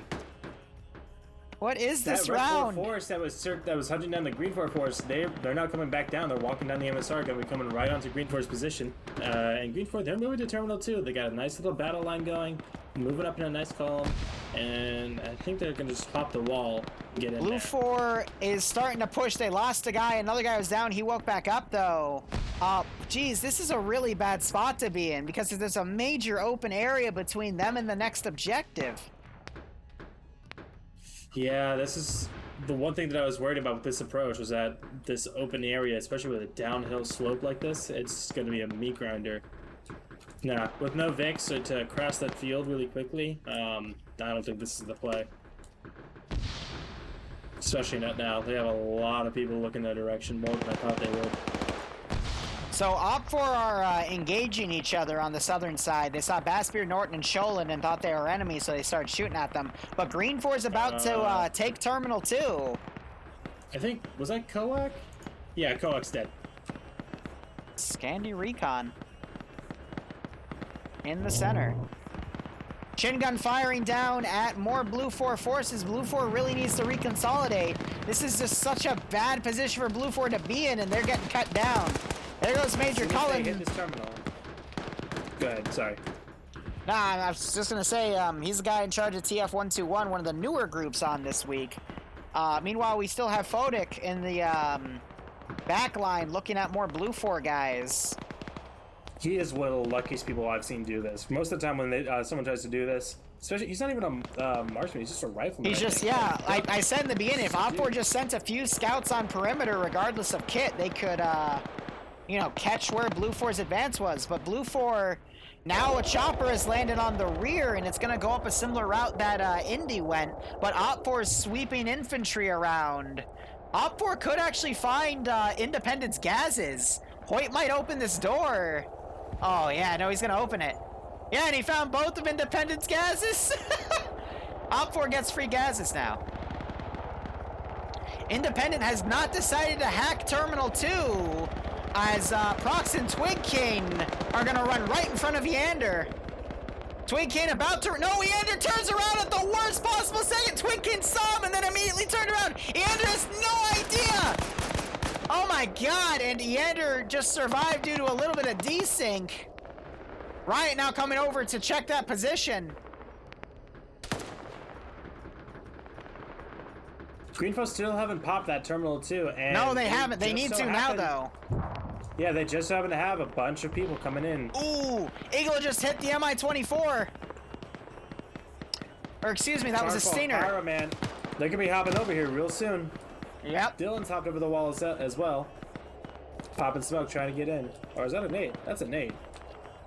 Infidel isn't checking his left. Shadowlock could come up on that gate and engage them both. Now Riot's checking the gate to watch it. They left a cord in the hotel. Gelix is on a fucking cord. Amazing. Look at that grenade spam. That's an NSV. That's not even a cord. That is 14.5. No. I checked the NSV in an op a day or two ago for the Thursday one. Even the NSV is 12.7. Oh, well, I don't know what's going on. There's none of them are 14.5. So I don't know where we started that rumor, but that was completely wrong. Well, wasn't learned. But yeah, Red 4 is really trying to get back in here, and they still haven't popped that terminal. All of them are dead. How'd they all fucking die?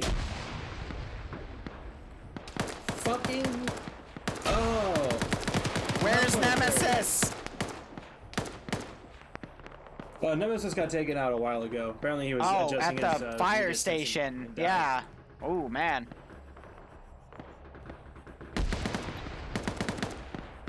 So, wow, Scandy just got... they got wiped. Did Scandy even get a kill right there? Oh, by the way, Fodic died.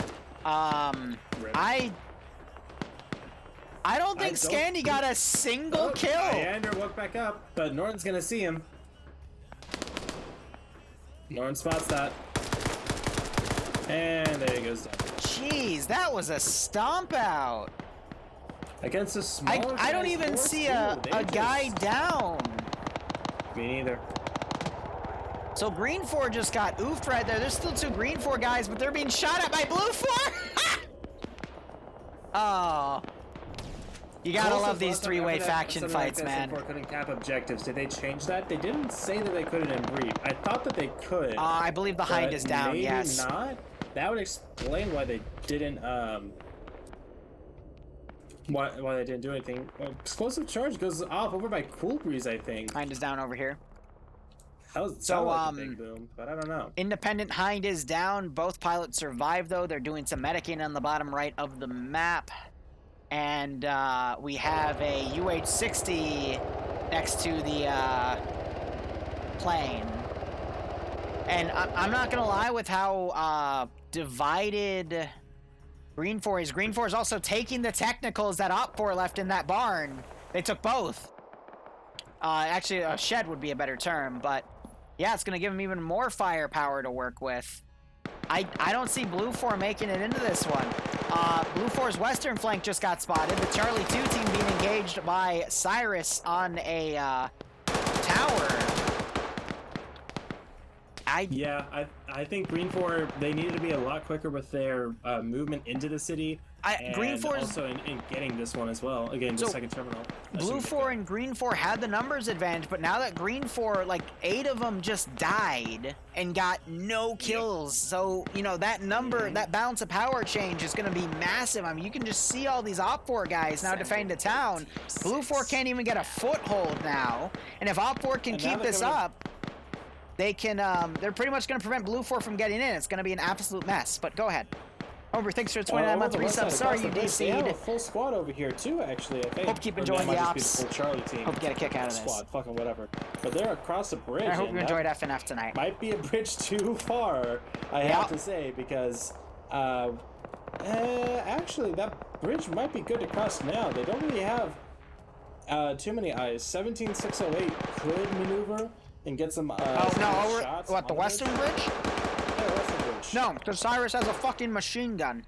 And he's on a tower. And he's been shooting at them. Like, he would murder them if they tried to go over that bridge. By the way, Homebrew came in my chat. You want to tell him the bet we made for the $5 for him and Iceberg? Yeah, I bet. I was betting $5 that fucking you and Iceberg would do. After that first run, I was like, they're gonna do a recon run. They're gonna tip the plane 90 degrees to the right and do a clockwise turn, and just get eyes on the things in the town. Yeah, no, he thought you guys were literally gonna like fly 100 meters, if not less, over the ground with the right turn. But command told you to land. All right, that's fair. Yeah, well, I shall get $5 because they didn't do it.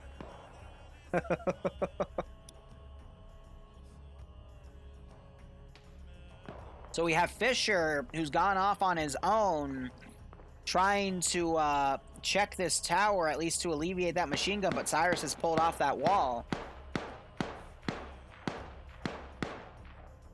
But Cyrus has left that position. He's turned around too. And Cyrus gets gunned down by Sholand. Ooh, man. Blue 4's not in a good spot. Meanwhile, the Mi-24 pilots have come around. Thank you for my $5, Barb. I appreciate it. But the pilots pulled around. They've been harassing the 1117. Oh my god. Barb. Yes. Barb, the pilots pulled a wheel off of the 1117. And Patriot's trying to run up to pull another wheel off. Ooh, but they just tried to back up into him. And now he's trying to shoot through the glass on the viewer ports. Oh, they gunned down the other pilot. So Patriot's trying to shoot out the other wheel. This is amazing. And Homebrew was saying that that's what they were trying to do. They were trying to do exactly what they thought they were doing. Yeah, but Command vetoed it. Yeah, well, fuck him. Patriot's pulling out his handgun to try to shoot out the wheels. Oh.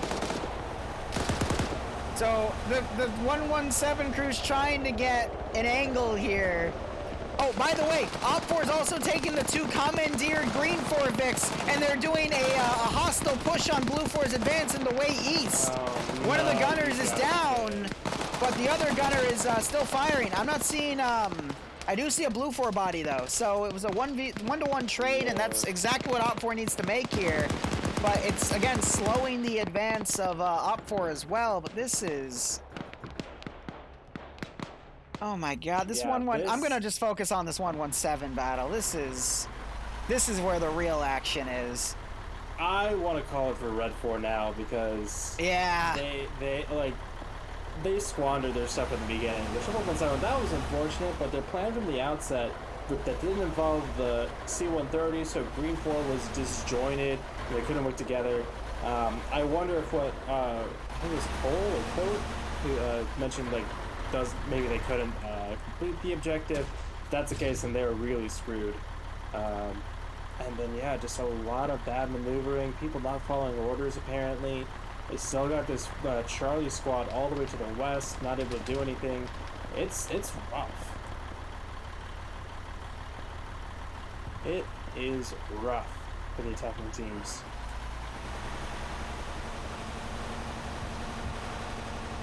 Patriot needs to pull off another wheel.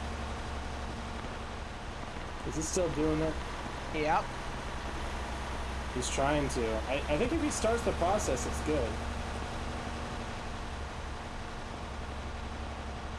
Blood getting a firefight with some Op4 guys on the northern side. He managed to take one out. It's now 1v2. Blood trying to make it 1v1.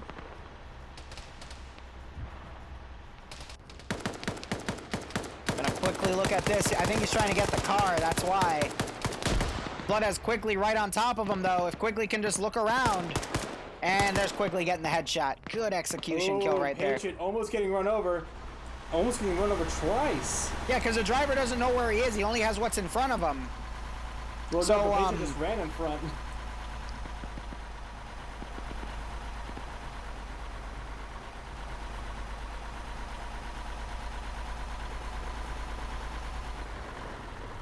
Are they stuck? They're stuck! And now they're backing up. Can't get away! He got away. And now he's in front and he's...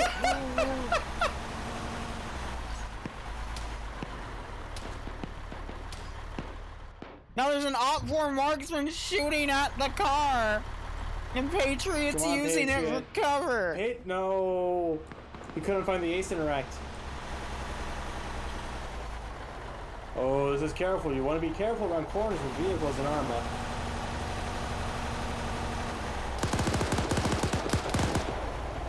And now Patriot's being chased by Orsini.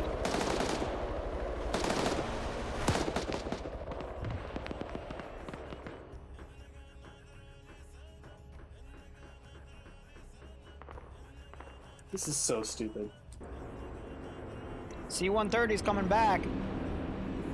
Oh, really? Yep.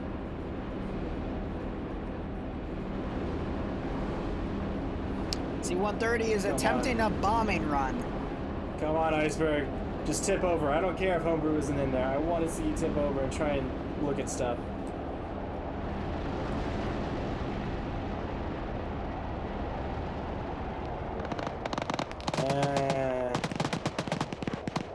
Meh. It'd be better if you had the co-pilot, right? Yep, but someone had to have internet that died.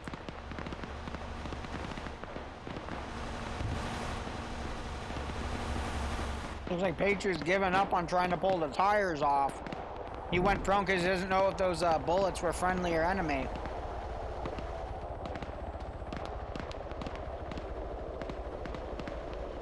He could still go for it. Jesus, Anderson is just dodging. He's dodging bullets right now. He's just rolling like it's DayZ. Oh, unlucky. You were killed by his own guys. Sergeant Valhallen from 203 meters. Really? Because I thought it was his own guys shooting at him. No, there were Blue 4 guys shooting at him as well. Patriot and Orsini still in this ring around the rosy. Patriot's doing it again! Yes! This is the real fight. Because honestly, Blue 4. Blue 4's lost this. Yeah, this is. Can Patriot successfully disable the last crutch that Blue 4 has?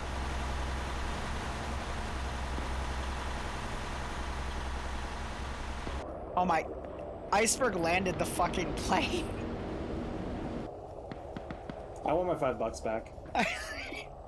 He landed the fucking plane.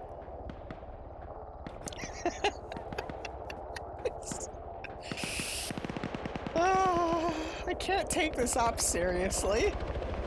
No, not anymore. We have a pilot chasing a 117, a 117. We have a pilot just landing a fucking plane in off-force territory. I think Pierce might be landing there as well. Oh no! No! Patriot! Patriot, be careful, buddy!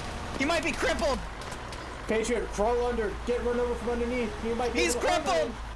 Oh no! Patriot, final sacrifice. You must go out. No, Patriot! He's trying to line up some shots. No! And he wiggles around.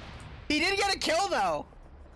Did he? Because there were 3 people on that window. Yeah, there's only 2 left. Yeah, one dude got. The dude behind them just got domed. Oh lord. Yeah, no. Well, helicopter 3 is landing. Terminal 2 my is God, captured. That main rotor Okay. is inches above that brick wall. So by the way, Dingo, who, he's a staff member of FNF, apparently Terminal 2 was hacked by Independent. We just didn't get a pop-up because it bugged out. Oh, great. It also didn't blow up. Yeah. So, oof. Oh, well. I mean, even with that, I don't see how Blue 4 can win this. And there's all of Independent dead.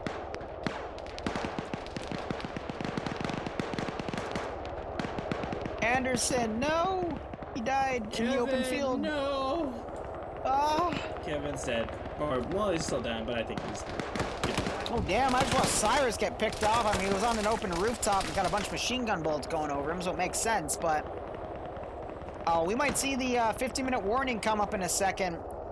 Blue 4 does have actually a chance to take Terminal 3, but I don't see them taking Terminal, Terminal 1. They have a chance to hit Terminal 1 from the south, but I don't see them hitting Terminal 3, all the way uptown. No, Iceberg died to Mannerheim. Why are the pilots being so barbarically slaughtered? Actually, Mannerheim didn't kill him. I don't know who got him then. Carpenter's just corner camping with that Gaz, the PKT.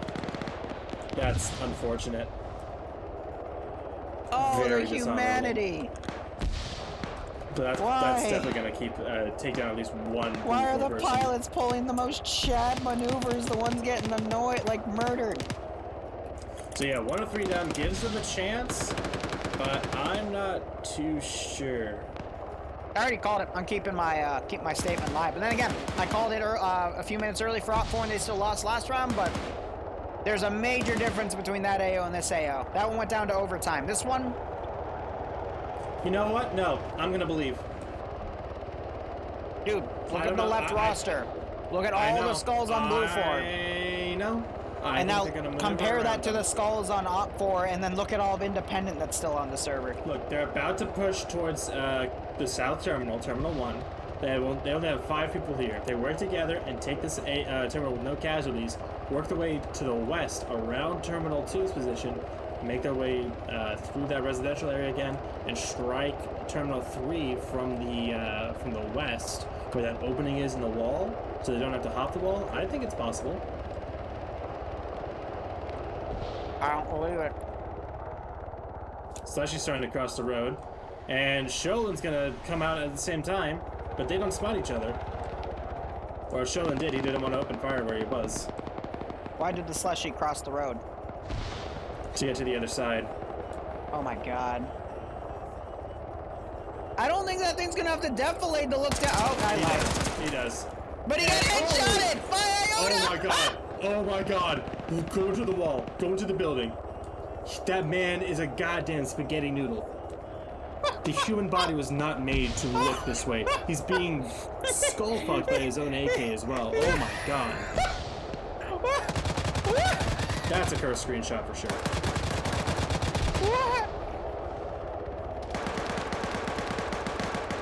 What the actual? That man's head is in his ass. Oh yeah, man. That's some shit. That's the good shit. That's what I like to see. So Sholin's coming up here now. He's gonna get eyes on Slushy and Jersis. Iota's down back in the street. He's a turtle. He's a fucking turtle. Told you, man. He's a fucking spaghetti noodle, dude. That's a true pretzel position. Hot damn. Oh, Daniel just went down. No, that body Iceberg is with the the raid. embodiment of blow his mind and his penis with these 3 amazing sex moves. He's fucking. It's just. There goes Terminal 1. Snow gets to it, and Sholin's nearby. He has that ability to stop it, but it looks like he might be just falling back. What is it? I just love how one of the eyes is uncovered, just staring at you. He's one of the leadership elements. Like right in your soul. Or any of the medics even. So Iceberg was ordered to land the C-130 on a bridge. Iceberg didn't complete that order, though. He landed in open field, so. Well, I don't know.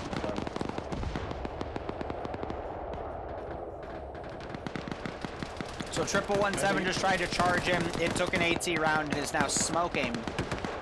So unfortunate for that. Meanwhile, Platoon 1 HQ, Zeno Inc. is dead. He is dead. Okay. Glad we learned that. 10 minutes remaining. Yeah, it's, well, 11 actually. So 10 and a half. That's not a barber. That's not what happens. The gun for the M2 is still active, and he's still racking up kills. Another RPG just went in. He is dead. And it's smoking. It's about to cook off. Oh. And Terminal 1's about to explode. And there goes the cook-off. RPG just went up to Whale. I think Whale's trying to land on the roof. Yeah. Where's that RPG?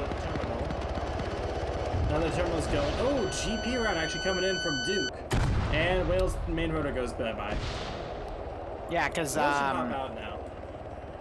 they hit the sides of the sign because the sign textures are a little higher. GL going right over that spot. Yeah, you see that? That went right over it. Hey, Wolf, yeah, we saw you, man.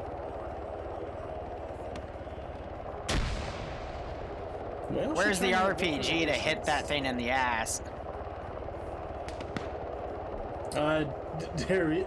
Darienzo has the RPG 42. He's actually looking right at it. And there it is. And there goes the building. It takes goodbye, Whale. Oh my god. That man is dead. He got... Oh, I can't say that joke.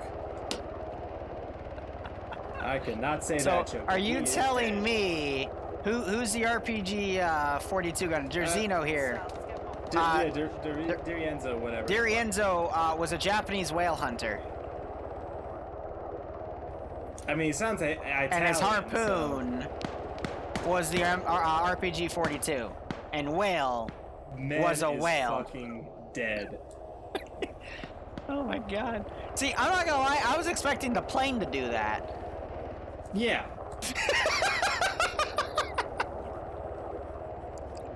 Oh well. The fucking other UH-60 left us Dude, if only it went on the other one where the actual terminal was. Oh, dude, if they did that, then that would have been great. That would have been amazing.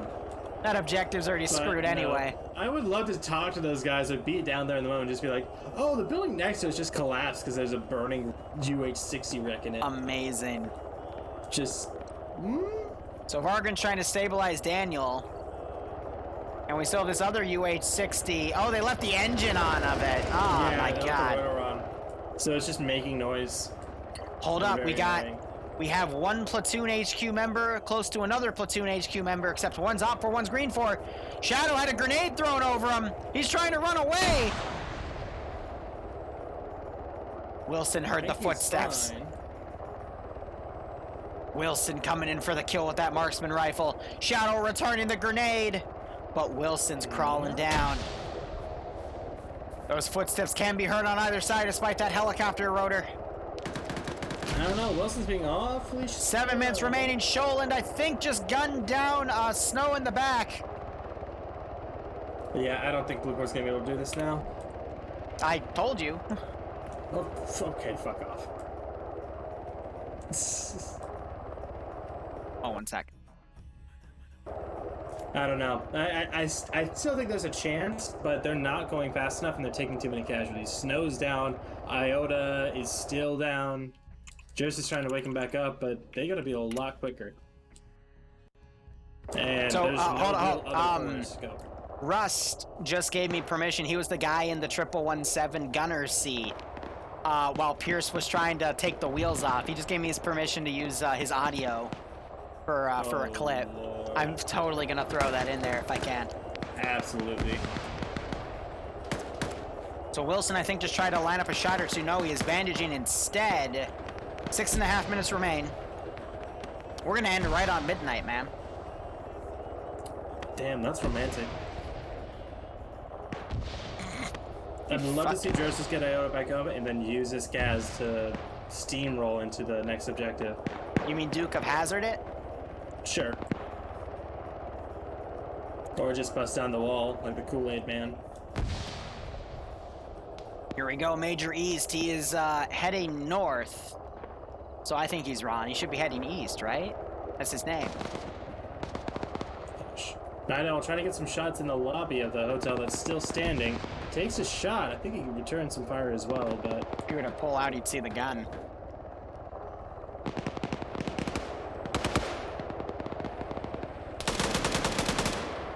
Yeah, that's so just joining. Wilson's trying to find a place to enter, but he got spotted out by PFC Eagle. And he's just... He doesn't know where to run. And he can't run anymore because he took a bullet to the knee. Nope, he just, okay, it didn't break his leg. I thought he was gonna cripple walk. Cripple walk? Yeah, Sai, but they don't have comms with each other, and they didn't know where each other spawned because, Barb made it get hidden. Night Owl doing a really risky climb, and unfortunately, yeah.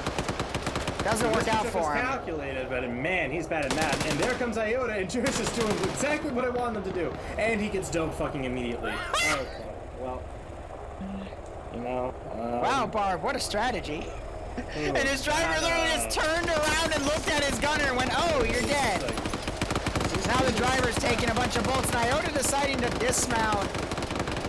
That wasn't smart, Iota. That really wasn't smart. It's okay, Iota, that guy is not related to TSB Iota. Completely different people. Danzer getting shot dead, though, by Coda. JY waking back up and starting to suppress. Now, Science is running out of options here. Will he be able to work his way out of this one? Wilson also coming around with the marksman rifle, dropping Killinger.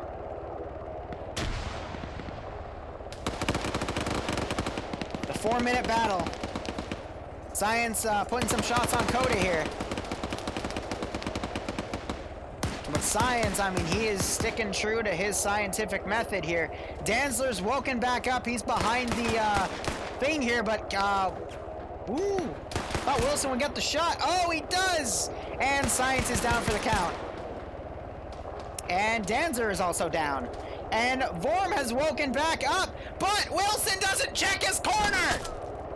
It's okay, because Vorn noticed. Well, he's... Hey, Wilson! What? Warren! Vorn! Vorm! What are you doing? Bro. Thank you. And took him a second.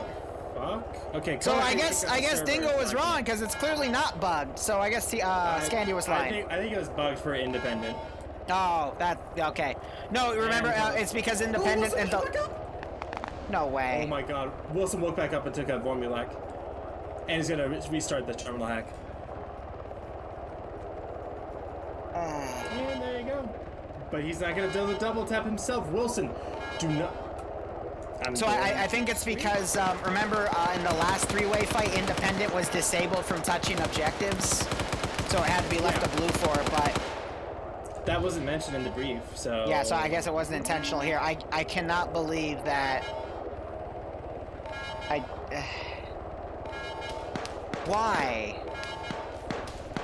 I don't know.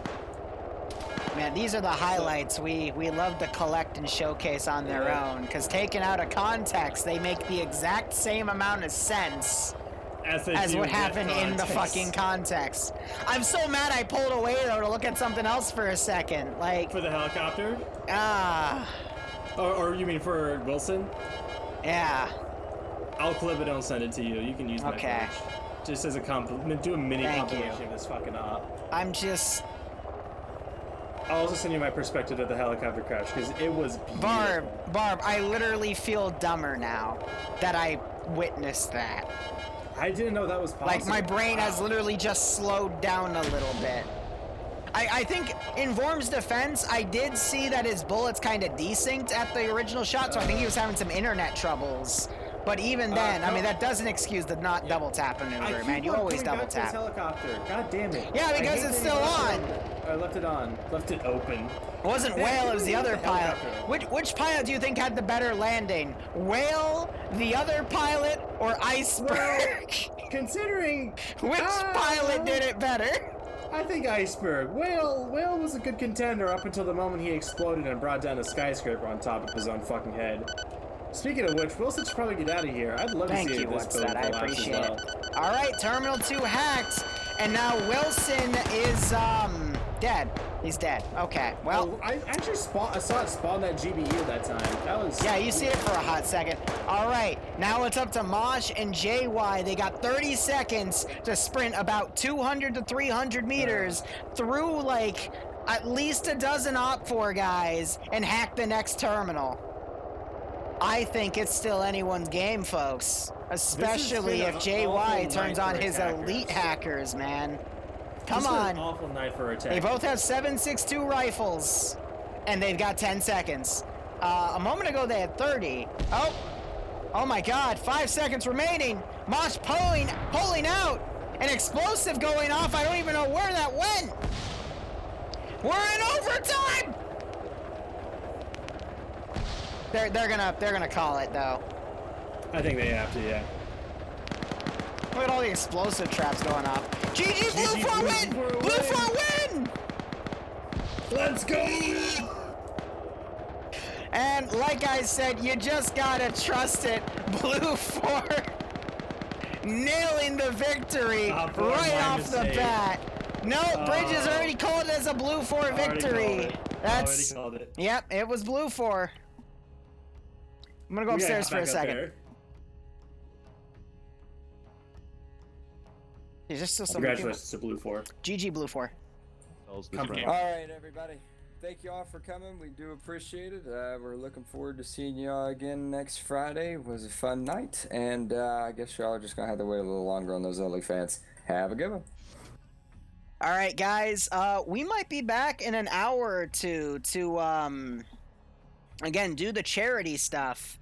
The GG Blue was a mistake, but that was part of it. But I mean, if you see me streaming in an hour or two, that's what I'm doing. So thank you so much for watching, guys. Go operate operationally. Enjoy the rest of the day or night. Again, we might be back in a little bit, but TBA, very TBA on that. So cheers. Have a good one, and go operate operationally.